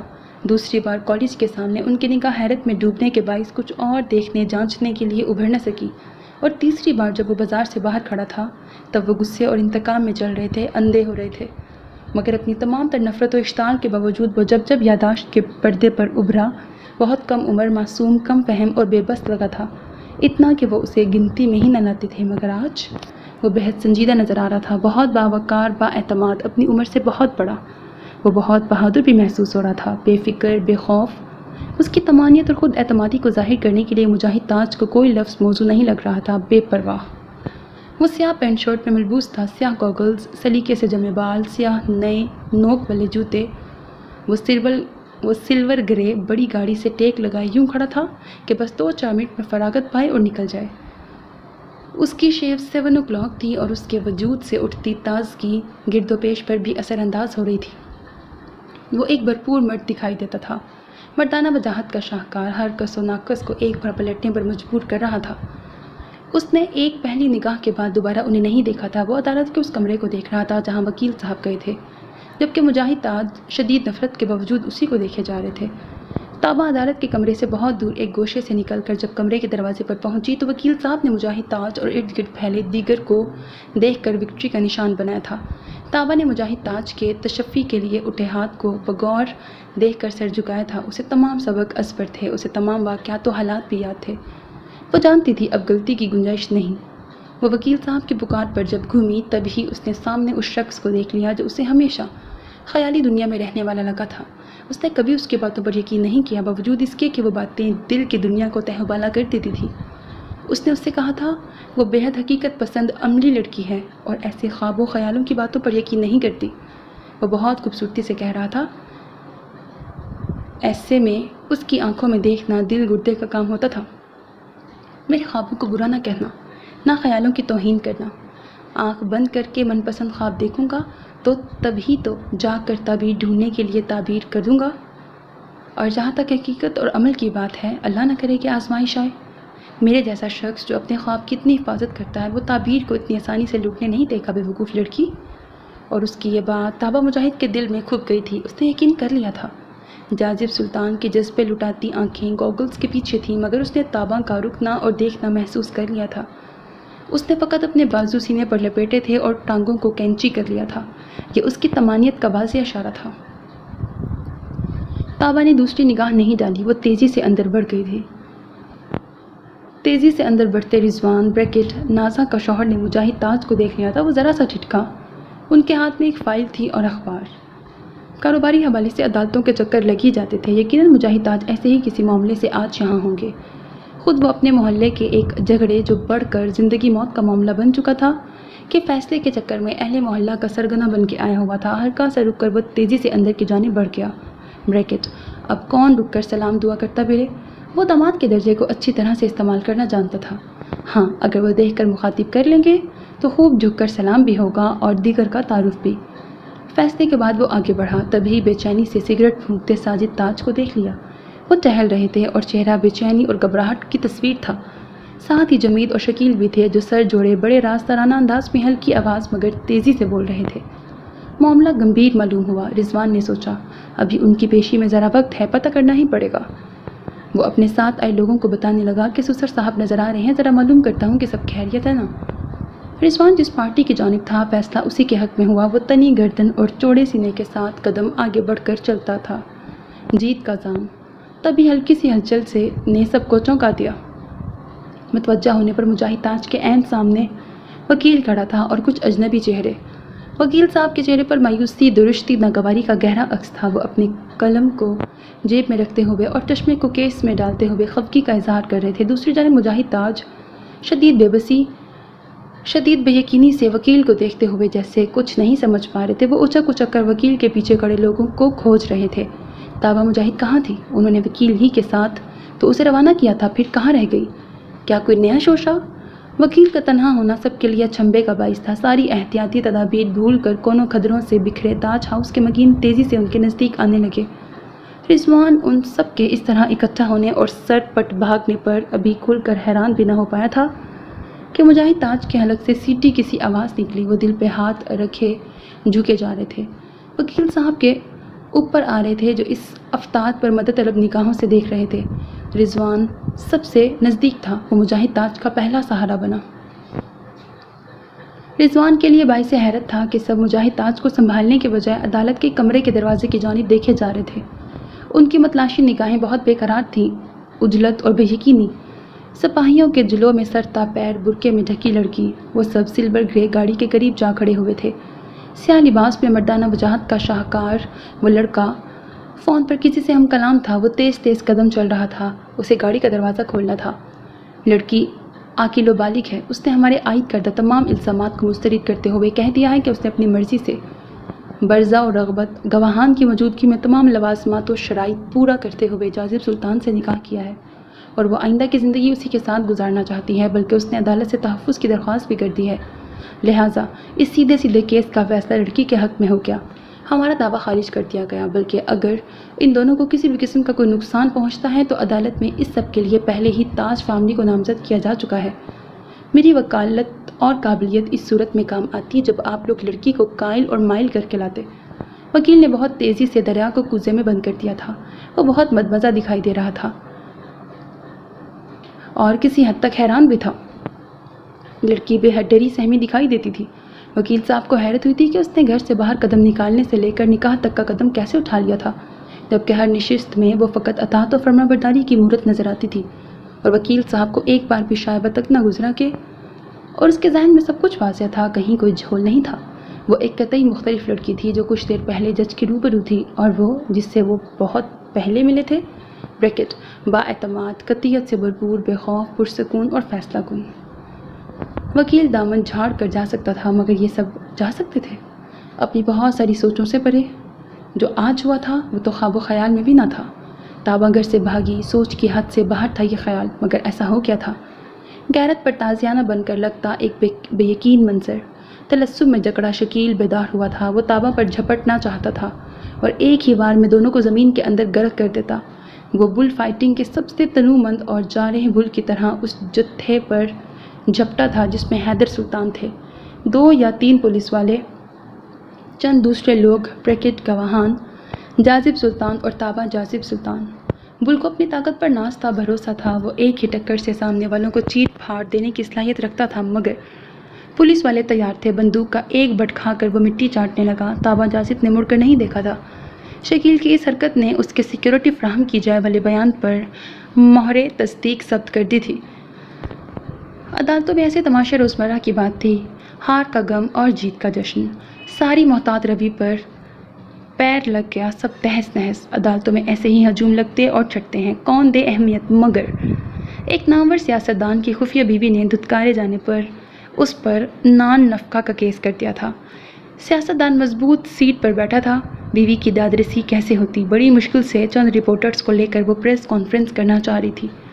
مارے بندے آئے رپورٹرز اور کیمرہ مینز کو بریکنگ نیوز ملی تھی۔ بیٹی نے باپ کے دعوے کو غلط کہہ کر شوہر کے ساتھ جانے کی درخواست کر دی۔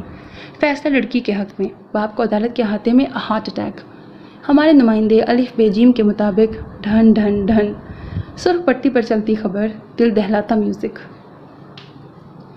اسے چونکانے کی عادت تھی، وہ اپنا اندر کبھی ظاہر نہ کرتی تھی۔ پتہ نہیں اس نے پہلے سے سب طے کر رکھا تھا یا احاطے میں کھڑے جازب سلطان کو دیکھ کر فیصلہ بدلا تھا۔ ہاں، جازب سلطان وہ شخص تھا جس کو دیکھ کر فیصلے بدل دیے جائیں، قانون توڑ دیا جائے، آئین پھاڑ دیا جائے، اور پھر آگے تابہ مجاہد ہو تو ہاں، تابہ مجاہد نہیں، تابہ جازب سلطان۔ وقت انسان میں کتنی تبدیلیاں پیدا کر دیتا ہے، ظاہری صورت میں، خیالات و نظریات میں۔ اس نے خود کو تجزیاتی نگاہ سے ٹٹولا۔ عرصہ پہلے وہ خوفزدہ نہیں تھی، مگر دنیا سے ڈرتی تھی، لوگ کیا کہیں گے، فطرت میں نڈر۔ آج وہ دنیا کو خاطر میں نہ لاتی تھی، مگر دل پتے کی طرح لرز رہا تھا۔ وقت نے اتنی بڑی تبدیلی پیدا کر دی، جبکہ اسے اب تو بے خوفی کی زندگی جینا چاہیے تھی۔ بے حد طمانینت بخش بے فکر زندگی میں یہ عجیب سی ہلچل دن رات کے سکون کو گویا تہہ و بالا کر گئی۔ آج وہ دنیا کو خاطر میں نہ لاتی تھی، مگر دل کیوں لرز رہا تھا؟ پہلے دل یقین پر بھی نہیں گھبراتا تھا، آج وہم پر بھی کپ کپانے کی روش اپنا لی تھی۔ اسے اپنی اس کم ہمتی پر خود پرتاؤ آتا، مگر کچھ سمجھ نہیں آ رہا تھا۔ اس کے گھر میں تو کوئی نو عمر ملازمہ بھی نہیں تھی کہ وہ سوچتی نہر کے پانیوں میں وہ اس کا عکس کھوجنے آتا ہے۔ گیٹ پر کھڑا بندوق بردار خان، کچن سنبھالنے کے لیے اماں حمیدہ، صفائی ستھرائی کے لیے آنے والی چچک زدہ چہرے والی 40 سالہ شمیم۔ گھر کے ساتھ گرلز کالج ہوتا تو وہ سکون پا جاتی کہ وہ لڑکا کسی لڑکی کے چکر میں، مگر گھر کے ساتھ تو بوائز کالج تھا۔ وہ کسے بتائے اور کیسے کہ سامنے کھڑا ہونے والا لڑکا اب اس کے پیچھے بھی آنے لگا ہے۔ اس دن بازار میں کاسمیٹکس کی دکان میں، جبکہ وہ فیملی کے ہمراہ ہی تھی، وہ سب بازار میں خوب گھومے تھے بے فکروں کی طرح، تب ایک بار بھی نظر نہ آیا، اور پھر جیسے ہی وہ تنہا ہوئی تو وہ سامنے آ گیا، اور پھر جب وہ اسے کھوجنے لگی تو کہیں نہ ملا۔ اتنی پرسکون زندگی میں ایک بار پھر تلاتم، کیا وہ جھیل پائے گی زندگی؟ زندگی ایک بار ملتی ہے اور موت بھی ایک بار، اسی طرح زندگی میں اس طرح کا طوفان بھی ایک بار ہی کافی ہے، بار بار نہیں، کبھی نہیں۔ زندگی میں محبت تھی، خوشیاں تھیں، آسائشیں تھیں، شوہر، اولاد، ہنسی، بے فکری، مگر اعصاب میں وہ پہلے سے مضبوطی نہیں رہی تھی۔ کہ سب کچھ جھیل کر بھی ڈٹی رہے۔ لیکن آج تو جمعرات نہیں ہے نا؟ اس نے دونوں بچوں کے بھرے ہاتھوں اور بھرے گالوں کو حیرت سے دیکھتے ہوئے سوال کر دیا۔ جمعرات ہی کے دن اس گلی کے آخری مدرسے سے شیرینی تقسیم کی جاتی تھی۔ اس کے بچے شام کو اماں حمیدہ کے ساتھ سائیکل پر گھومنے جاتے تھے۔ ان کے لیے بڑے مزے کی بات تھی کہ انہیں روک کر یوں مفت میں جلیبیاں اور ایسی دوسری چیزیں بہت محبت سے دی جاتی۔ اس نے شوہر سے اس بات کی کہ ایسی چیزیں لیتے بچے اچھے نہیں لگتے، تو اس نے بہت نرمی سے اسے سمجھایا، ایسی بانٹے جانے والی شیرینی کھائیں گے تو بڑے ہونے پر بانٹنا یاد بھی رکھیں گے۔ وہ لاجواب ہو گئی اور بچے بڑی بے صبری سے جمعرات کا انتظار کرتے تھے۔ کوئی لوگوں کی جمعرات کوئی اور ہوتی ہے، بیٹے نے جواب دیا۔ ہاں ممی، کسی کی جمعرات منڈے کو آ جاتی ہے۔ بیٹی زیادہ ذہین تھی، وہ لاجواب ہو گئی اور زور سے ہنسی۔ ہو سکتا ہے ان کی جمعرات آج ہو۔ بیٹی خاکی لفافے سے نمک پارے اور بوندی نکال رہی تھی۔ تو ایسے بغیر پتہ ہوئے آپ نے چیز لی ہی کیوں؟ کون لوگ تھے وہ؟ وہ لوگ نہیں تھے، وہ تو ایک انکل تھے۔ بیٹا بوندیوں کو الگ کر رہا تھا، سبز، زرد، سرخ۔ نہیں، وہ ایک بھائی تھے، انکل تو پاپا جتنے بڑے ہوتے ہیں۔ بیٹی نے بھائی کی کم عقلی پر تعصب امیز لہجہ اختیار کیا۔ کون تھا وہ؟ وہ یکدم گھبرائی اور چلائی۔ یہ تو ہمیں پتہ ہی نہیں۔ بیٹے نے شانے اچکائے۔ ان کے پاس سائیکل ہے اور وہ سردی میں بڑا ٹوپا پہنتے ہیں، ان کی مما ہی نے ان کو کہا ہوگا، جیسے آپ مجھے کہتی ہیں۔ بیٹی نے اپنے اورنج ٹوپے پر ہاتھ رکھا۔ وہ وہاں سامنے نہر کے پاس بیٹھ کے کتاب پڑھتے ہیں نا؟ کیا کہہ رہا تھا وہ؟ اس نے بیٹی کا ہاتھ جھپٹ کر خود سے نزدیک کیا۔ وہ یک متحوش نظر آنے لگی تھی۔ کچھ بھی نہیں، ہمارا نام پوچھا تھا، میں نے کہا یہ ٹیپو ہے اور میں مہرو۔ اس نے اپنا نام نہیں بتایا؟ نہیں، مگر اب ملیں گے تو پوچھ لوں گی۔ بیٹی کا ہاتھ نمک پارے کی ہتھیلی کے اندر تھا۔ خبردار، اس نے دونوں کو خود نے بھینچ لیا۔ رنگین بوندیاں زمین پہ گر گئیں اور لڑکتی ہوئی دور تک گئیں۔ بچے ماں کا رویہ دیکھ کر خوفزدہ ہوئے تھے اور ماں بوندیوں کو دیکھ کر۔ مجھ سے اپنے آپ کو چھپا لو گی؟ ایسا وہم بھی کیسے پال لیا دل میں؟ پریشان لگتی ہو، خوفزدہ بھی، گھبرائی سی۔ حالانکہ میں نے تمہیں ہمیشہ یقین دلایا ہے کہ میں تمہارا بھروسہ ہوں، ہم ایک دوسرے کا آئینہ ہے، پھر پردہ پوشی کا کیا مقصد؟ یوں ہی وقت کا ضیاع؟ معمولی نزلہ زکام میں ایسا حال تو نہیں ہوتا۔ میں کچھ نہیں چھپا رہی۔ تم کچھ نہیں بتا رہی۔ وہ ترنت جواب دے کر کھڑکی کے پٹ کھولنے لگا۔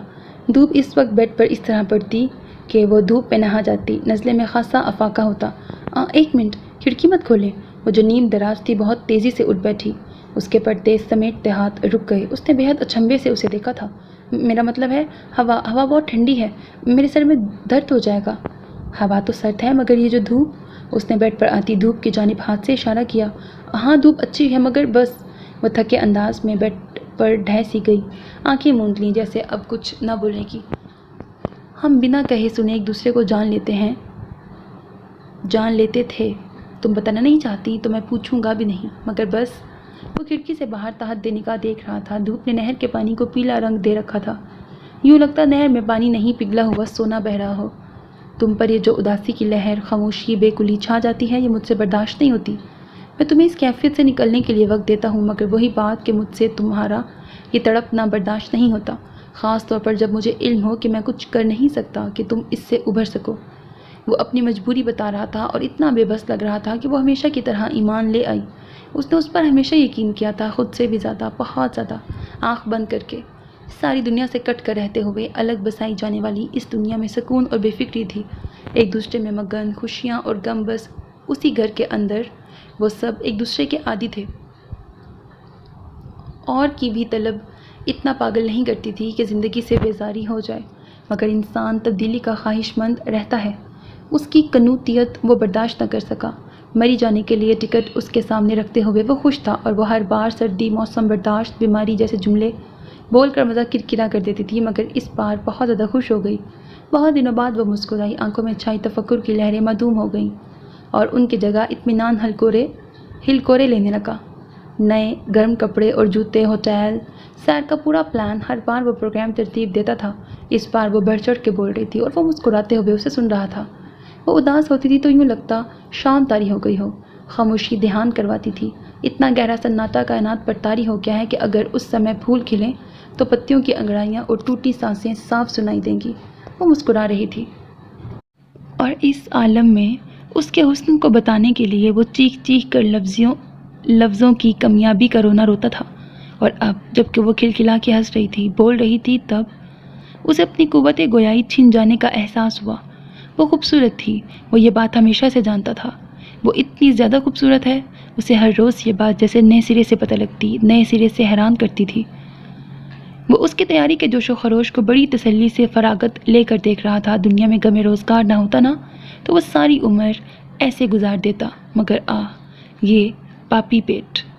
ایک دوسرے پر برف پھینکتے ہوئے، سنو مین بناتے ہوئے، بلند آہنگ کہکہے لگاتے ہوئے، یوں لگتا جیسے ان سب کو کوئی غم ہی نہیں، زندگی نام ہے فقط خوشی، ہنسی، فراغت اور محبت کا۔ اسے لگا وہ بھی سب کچھ بھول بھال کر بس زندگی سے لطف اٹھا رہی ہے۔ ہر روز صبح اٹھتے ہی خود کو اچھی طرح گرم لباس میں چھپا کر وہ سب نئے راستوں پر نکل پڑتے، اور دن گزار کر جب تھکے ٹوٹے جسموں کو گرم بستر میں ڈالتے، تب فقط نیند کا خیال آتا۔ نیند اور ہوش کے بہت کم وقت میں بھی اسے اس کا دھیان آ جاتا۔ وہ لاکھ سر جھٹکتی مگر فراموش نہ کر پاتی۔ کیا وہ اس کی غیر موجودگی میں بھی کھڑکی کو گھورنے آتا ہوگا؟ اور کیا اس کی غیر حاضری سے مایوس ہوتا ہوگا؟ کیا اس نے پوچھا ہوگا کہ میں کہاں ہوں؟ کیا خبر وہ مجھے جانتا ہی نہ ہو اور سب میرا وہم ہو کہ پہلے بھی تو؟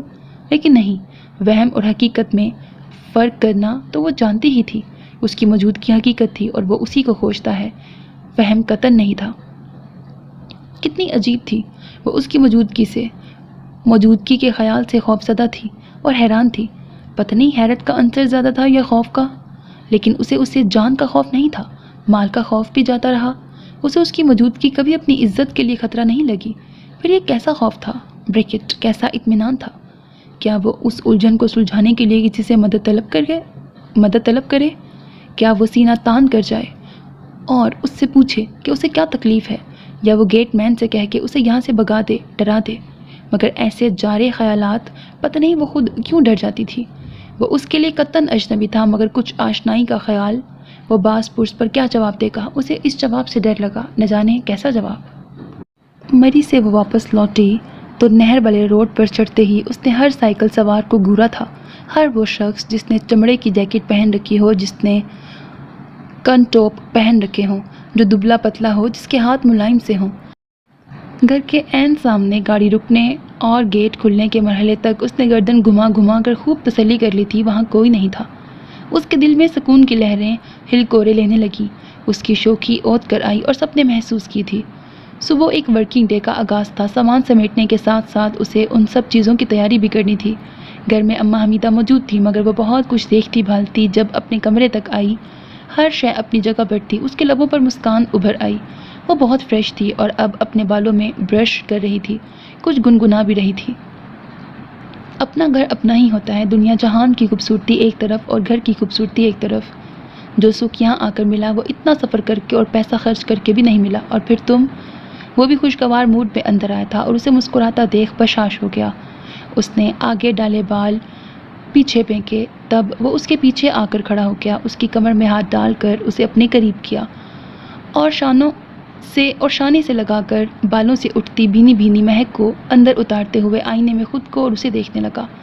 اس نے بھی خود کو ڈھیلا چھوڑ دیا۔ ذرا سی گردن پیچھے ڈھلکا کر وہ ہر فکر کو جیسے فراموش کر گئی، وہی محبت، یقین اور سپردگی۔ وہ اسی شکنجے کے اندر ہی دھیرے سے گھوم کر دوبدو ہو گئی۔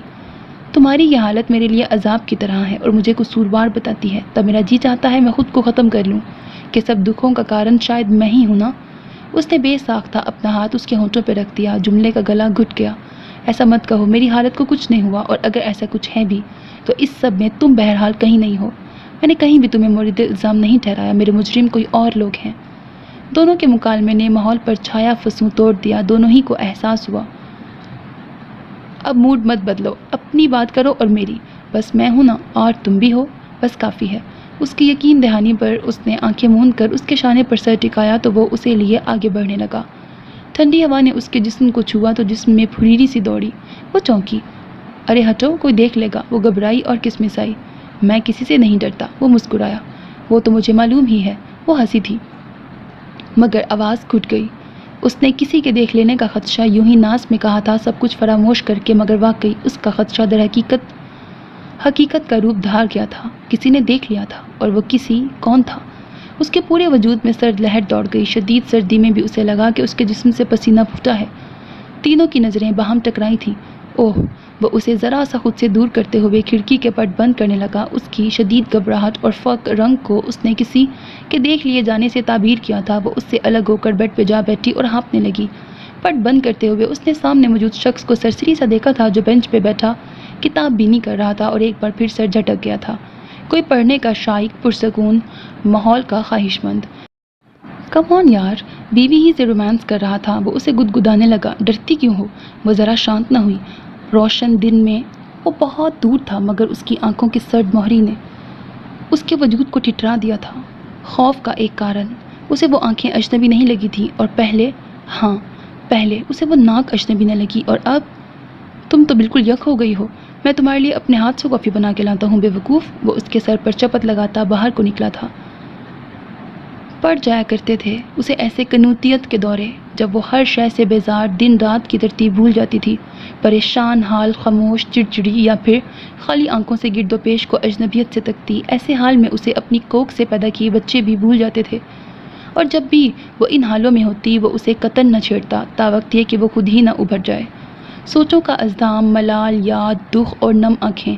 نہ وہ نظریں چراتا تھا، نہ جھاڑتا تھا، اور نہ ہی تسلی کے لیے آراستہ جملوں کا ڈھیر لگا دیتا۔ بس اس کے دونوں ہاتھوں کو اپنے گرم جوش ہاتھوں میں بھینچ کر اسے تپکنا شروع کر دیتا، اور نگاہوں کی زبان سے یقین دلواتا تو وہ دھیرے دھیرے شانت ہونا شروع ہو جاتی۔ اور اب تو کتنے عرصے سے وہ ایسے ہی کسی موڈ کے زیر اثر تھی، اور پہلے سے زیادہ پریشان دکھائی دیتی تھی، کسی ادھیڑ بن کا شکار۔ اس کا برتاؤ عجیب سا ہو گیا تھا۔ وہ تحمل سے وقت کے گزرنے کا انتظار کرتا تھا، مگر اس بار سچویشن کچھ اور تھی۔ تم نے خود ہی تو کہا تھا کہ ہم اس شادی میں ضرور چلیں گے، اور اب اس طرح انکار کی وجہ؟ وہ سب سے کہہ چکا تھا، میں سب سے کہہ چکا ہوں، پلیز۔ بزنس پارٹنر کے بچوں کی شادی تھی، وہ کہیں آنا جانا پسند نہیں کرتی تھی، مگر اس نے خود ہی جوش کا مظاہرہ کیا تھا اور تیاری کی تھی۔ عرصہ ہی ہو گیا تھا کوئی اچھی سی شادی اٹینڈ کیے ہوئے۔ جدید ملبوسات بھی تیار کیے تھے، بیٹی کے لیے عمومی لباس ریڈی میڈ ہوتے تھے، مگر شادی کے لیے خصوصی طور پر روایتی ملبوسات تیار کروائے، بیٹے کے لیے بھی۔ اور اب تم بچوں کو لے جاؤ، جائیں گے تو سب ورنہ کوئی بھی نہیں۔ اس کا جملہ ضدی تھا مگر لہجہ اور تاثرات نارمل۔ وہ جبراً مسکرا دی۔ خفا نہیں ہو رہا، میں اپنے حوالے سے سب کچھ جھیل لیتا ہوں، اور مجھے کوئی فرق نہ پڑتا، مگر میں وعدہ کر چکا ہوں، اور وہ بھی تمہارے حوالے سے، تمہاری یقین دہانی کے بعد۔ اور اس کا جملہ پورا ہونے سے پہلے ہی وہ جبراً مسکرا دی۔ ہاں، اس تنہا زندگی میں وہی تو ایک دوسرے کا سہارا اور یقین تھے، پھر کیسے ایک پیچھے ہٹ جاتا۔ اچھا میں چلوں گی، اس نے سر ہلا دیا، لہجے میں بشاشت پیدا کی تھی۔ اوکے۔ وہ بالکل ہلکا پھلکا ہو گیا۔ شادی میں جانا اتنا اہم نہیں تھا، مگر وہ چاہتا تھا کہ وہ کسی بھی طرح اپنے خول سے باہر نکلے، کچھ لوگوں سے ملے، بات کرے، خوشی محسوس کرے۔ کسی چیز کی ضرورت تو نہیں؟ اسے تیاری کے حوالے سے خیال آیا، ابھی تو نہیں، مگر پھر لے آئیں گے، اس نے لاپرواہی سے کہا۔ وہ سر ہلا کے رہ گیا۔ تیاری تو اس نے بہت پہلے سے مکمل کر رکھی تھی، بہت عرصہ بعد کہیں جانے کا اتنا مزہ آیا تھا۔ باقی کے فنکشنز اٹینڈ کر لیے گئے تھے، آج آخری تقریب ولیمہ تھی۔ بیڈ پر اس کے سنگھار کے تمام لوازمات پڑے تھے، لباس، میک اپ، زیور، جوتے، خوشبو، پھول۔ فون کلر جرسی کا خوب لچکیلا فرنٹ اوپن گھیڑ دار فراک ٹخنوں کو چھوتا تھا، چوڑی دار پاجامہ ہلکی سی جھلک دکھلاتا تھا۔ فراک کے گھیرے پر آدھا گز چوڑا بنارسی سرخ بارڈر تھا، کڑھائی اور موتی۔ فرنٹ اوپن پر ریڈ بنارسی بٹن لگے تھے۔ اس نے سارے بالوں کو سختی سے جوڑے میں کس کے سر کے عین اوپر چھوڑ دیا تھا کہ جاتے ہی برش لگا کر کھلا چھوڑ دے گی۔ زیورات کے کھلے ڈبوں میں سے اس نے بہت قدیم ڈیزائن کے بھاری سونے کے جھمکے پسند کیے، جن کے وزنی بڑے کٹوروں پر سرخ موتی لٹک رہے تھے۔ وہ ایک ڈبیا کھول کر کچھ نکال رہی تھی۔ یار، کیا تم یہ ایک بس ٹاپس پہنو گی؟ کیا تم یہ ایک ٹاپس پہنو گی؟ وہ مکمل تیار تھا اور آرام دہ کرسی پر بہت آرام دہ حالت میں بیٹھا نیم وا آنکھوں سے اسے دیکھ رہا تھا۔ اس کا سراپا نزاکت، جسمانی پیچ و خم کی خوبصورتی کا ہر پہلو نمایاں تھا۔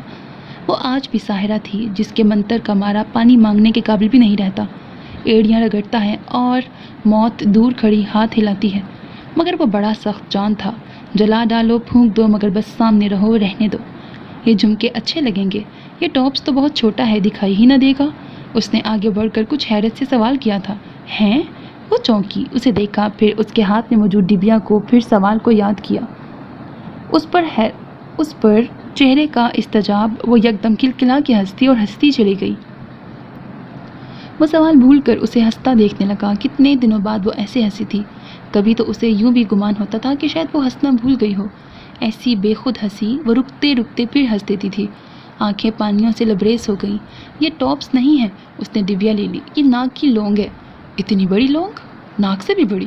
اس کی حیرت دو چند ہو گئی۔ آج کل فیشن میں ہے حضور۔ وہ اپنی ناک کی بے حد نازک ڈائمنڈ لونگ اتار رہی تھی۔ کیا بری لگے گی؟ تم پر کوئی شے بری لگ سکتی ہے بھلا؟ وہ دوبارہ نیم دراز ہو کر اپنے مشغلے میں مصروف ہو گیا۔ بریکٹ اسے دیکھنے نثار ہونے کے لونگ اتارتے وہ شل ہو گئی، اور جب لونگ اتر گئی تو ناک سرخا سرخ ہو چکی تھی۔ اب پتہ نہیں یہ نارمل حالت میں کب آئے گی، اس نے آئینے میں ناک کو دیکھ کے سوچا۔ کسے بالوں کے ساتھ کسی بھی قسم کے لوازمات سے پاک چہرہ، وہ خود کو بہت تسلی سے دیکھ رہی تھی۔ بھویں سکڑی ہوئی تھیں اور آنکھوں سے ناراضگی حویدہ تھی۔ بریکٹ صبح ہی پہن لیتی۔ وہ ناک کو سہلانے لگی۔ دفعتاً اسے بہت عجیب سا احساس ہوا۔ آئینے سے جھانکتی آنکھیں اور اس میں آئی درشتی اس نے کہیں دیکھ رکھی تھی۔ ابھی کچھ دن پہلے اس نے بھویں مزید سکیڑی اور شعوراً چہرے پر سرد مہری سی تاری کی۔ منہ سے خارج ہوتا سانس کہیں حلق میں اٹکا رہ گیا۔ اس نے بہت عجلت بھرے چونکنے والے انداز میں اپنی ناک کو چھوا۔ بریکٹ جیسے پھولوں کی کنج سے ببر شیر اچک کر نکلا ہو، وہ اچھل پڑی۔ اس کا بے حد خوف زدہ ہو کر پیچھے کی جانب سے رکنا اسے خود بری طرح محسوس ہوا۔ اس نے کسی دیوانے کی طرح اپنے خد و خال کو ٹٹولا۔ وہ تھوڑا دور ہو کر اور پھر تھوڑا نزدیک ہو کر اپنے نقوش پہ ہاتھ پھیر رہی تھی۔ انکشاف! اس نے اپنی ناک کو چھوا۔ سیدھی تیکھی مغرور ناک، بہت خوبصورت ناک۔ بریکٹ ببر شیر نے اسے ڈھا دیا تھا۔ وہ بے ساختہ ہونٹوں پہ ہاتھ رکھ کر نفی میں سر ہلانے لگی۔ اسے آئینے میں اپنا چہرہ نظر نہیں آ رہا تھا، اسے کسی اور کا چہرہ دکھائی دے رہا تھا، ایک آشنا چہرہ۔ اس نے ہونٹوں سے ہاتھ ہٹا کر اپنی آنکھوں کو دیکھنا شروع کر دیا اور اپنی چیخ کو روک نہ پائی۔ اس کی چیخ بہت اذیت ناک اور دہشت ناک تھی۔ وہ زور زور سے نفی میں گردن ہلانے لگی۔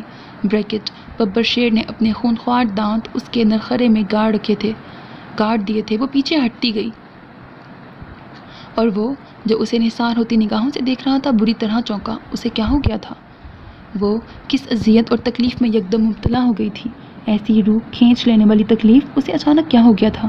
وہ تیر کسی تیزی سے اس تک آیا تھا اور اسے تھام کر شانت کرنا چاہتا تھا، حالانکہ خود بلایا ہوا تھا۔ کیا ہوا؟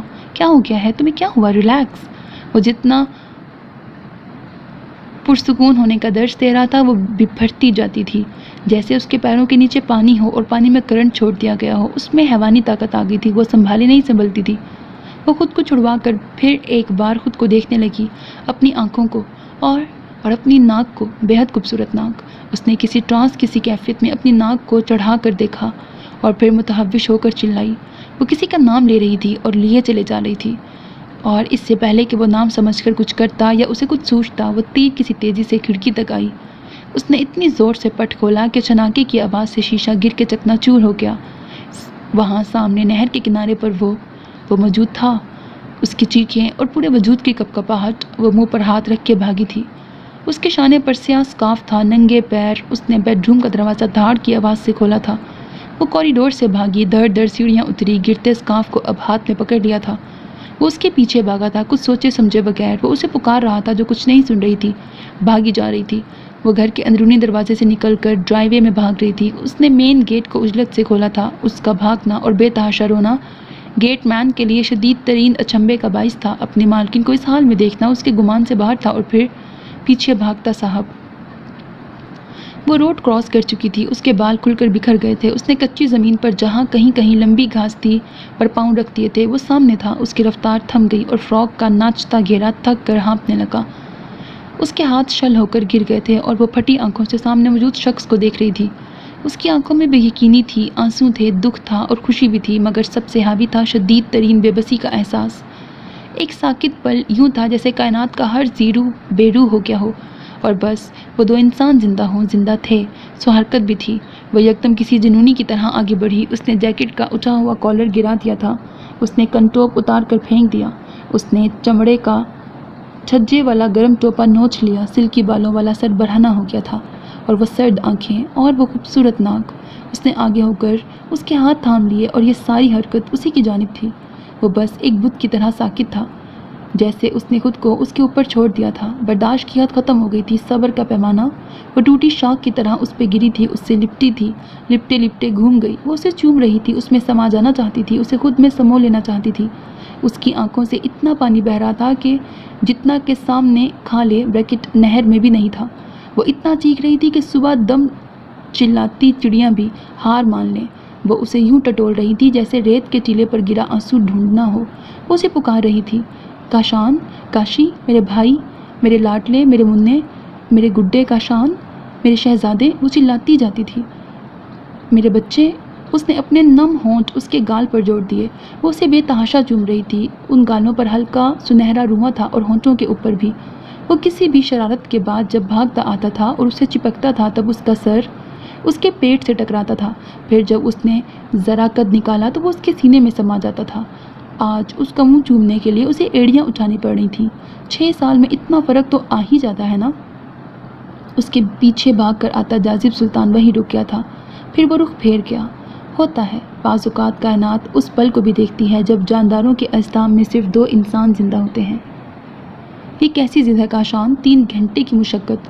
اس کا جسم تکان تکان چیخ رہا تھا، روح تک نے شکست تسلیم کر لی تھی، مگر بس ایک اس کی زبان تھی جو ہر بار ایک نیا جملہ اس کے سامنے رکھ دیتی کہ وہ اسے بھی رد کر دے۔ وہ ہر بار نیا جملہ سجا کر اسے پہلے سے کہیں زیادہ دلگیر، منت بھرا، شکست خوردہ اور رو دینے والا کہتی تھی، مگر وہ کسی جملے کی جملہ سازی میں دلچسپی نہیں لے رہا تھا۔ جواب میں ایک لفظ نہیں۔ وہ گردن کو ہر بار نفی میں ہلا دیتا تھا، ایسے جیسے اس کے علاوہ اور کچھ حرکت جانتا ہی نہ ہو، اور اس پر بے پناہ بے تاثر چہرہ، اس کے رونے، چیخنے، پیٹنے، لپٹ جانے، چومنے کے باوجود وہ کسی پتھر کے بت کی طرح کھڑا رہا تھا۔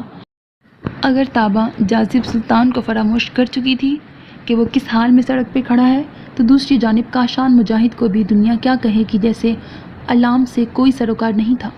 کہاں کی تقریب ولیمہ اور اس کا بناؤ سنگار، جانے کی جلدی اور جوش، وہ سب بھلائے 3 گھنٹے سے اس کی منتیں کرتی تھی جو جنبش کا بھی روادار نہیں تھا۔ ایک بے حد ٹھنڈی برف جیسی شام جو رات میں ڈھلنے لگی تھی، مسلسل انکار جو ناکامی کی پیشن گوئی کرتا تھا، اس کے قدم بس اکھڑنے ہی والے تھے۔ تم اتنے ضدی تو کبھی نہیں تھے، دیکھو سردی کتنی بڑھ گئی ہے اور رات سر پہ پڑنے کو ہے۔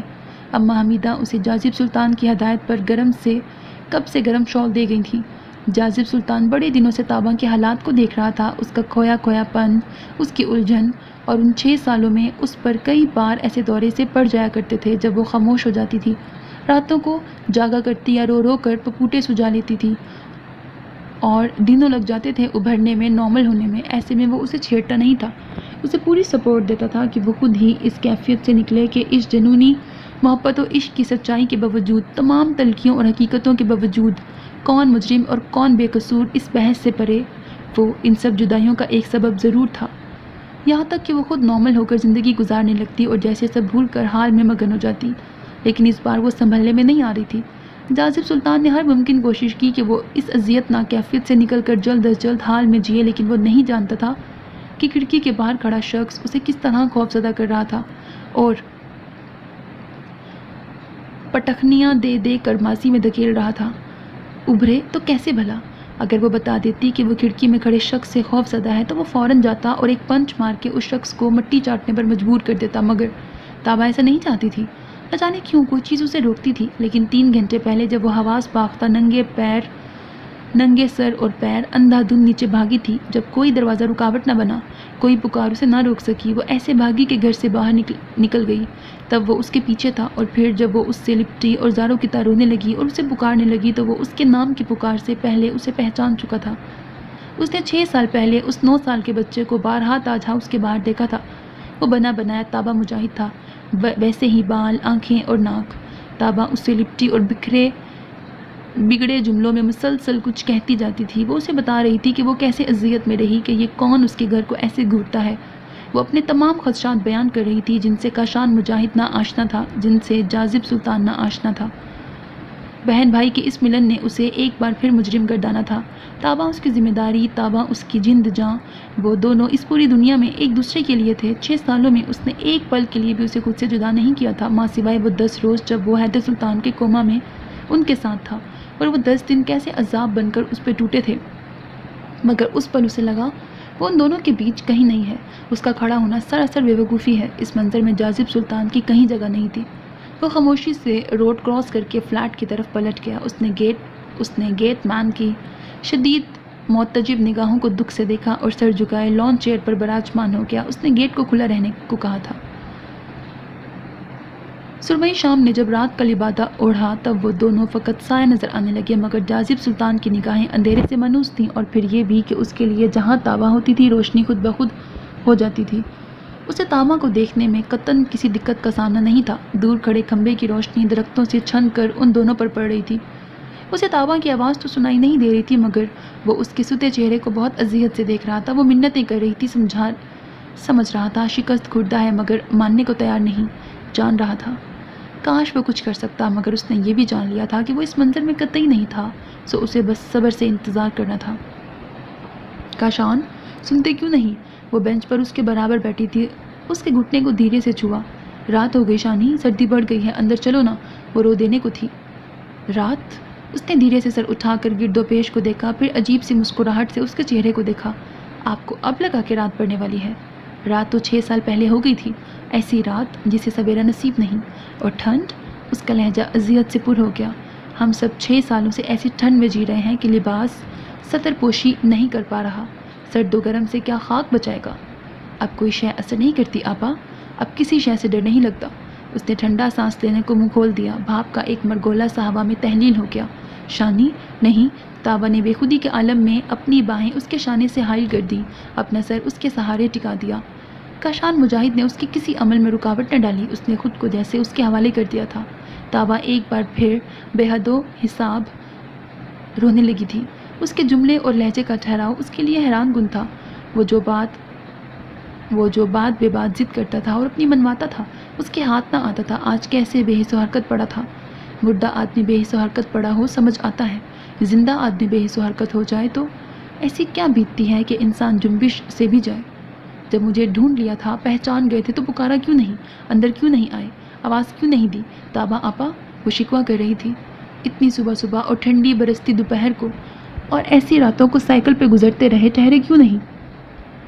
اس کے سوال کے کتنے حصے تھے اور اسے کسی ایک کا بھی جواب نہیں دینا تھا، مگر تابہ ہار ماننے والی نہیں تھی۔ گھنٹوں کھڑکی کو تاکتے رہے، دروازہ بجا کر اندر کیوں نہ آ گئے؟ شانی، میں نہیں پہچانی تھی تو تم تو پہچان گئے تھے نا، جبھی تو آ کر کھڑے۔ وہ ناک کی سیدھ میں دیکھ رہا تھا، گردن گھما کر اس کے چہرے کو بغور دیکھنے لگا۔ جب اندر نہیں آنا تھا، ملنا نہیں تھا، تو آتے ہی کیوں تھے؟ کیوں آئے آج بھی؟ اس نے یکدم اپنا بڑپ پن جتاتے ہوئے اسے ڈپٹا تھا، اسی مانو انداز سے جب وہ بہت چھوٹا سا تھا، پیارا سا، گبلو سا، سنہرا سا۔ کس نے کہا کہ میں اندر آنے کے لیے یہاں آ کے کھڑا ہو جاتا تھا؟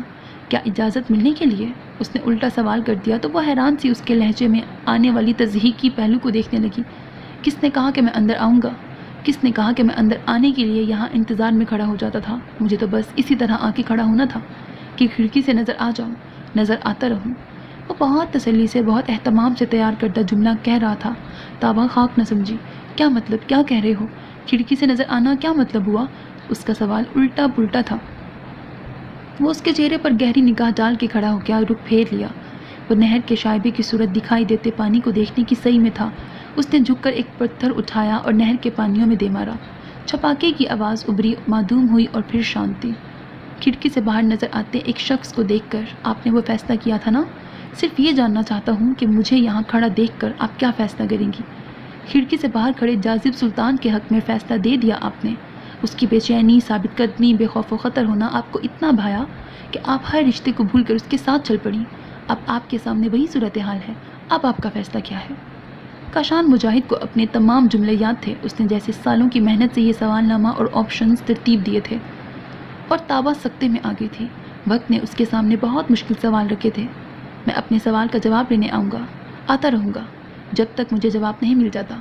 اس نے ایک سرد نگاہ اس پہ ڈالی اور چند قدم آگے ہو کر اپنی سائیکل کی گدی کو زوردار ہاتھ اور آواز سے جھاڑنے لگا تھا، اور تابہ سوال اور چہرے کے تاثرات میں ایسی مہکتی کہ اسے احساس نہ ہوا۔ وہ رخصت کی تیاری پکڑ رہا ہے۔ وہ پلک جھپکتے سائیکل پر سوار تھا۔ رکو کاشان، اس نے ہینڈل پر دھرے اس کے ہاتھ پکڑ لیے۔ تم ایسے نہیں جا سکتے، تم ایسے کیسے جا سکتے ہو؟ میں ایسے ہی جاؤں گا، آپ مجھے کیسے روک سکتی ہیں؟ اس نے پیڈل پر پاؤں مارا تھا۔ اگلے پل وہ روڈ پر تھا اور تابہ پتھر کے بت کی طرح ساکت رہ گئی۔ اور کہاں تو وہ دن رات کی تفریق کیے بنا کسی چھلاوے کی طرح جب نہیں تب نظر آ جاتا تھا، اور اب جب وہ اس کی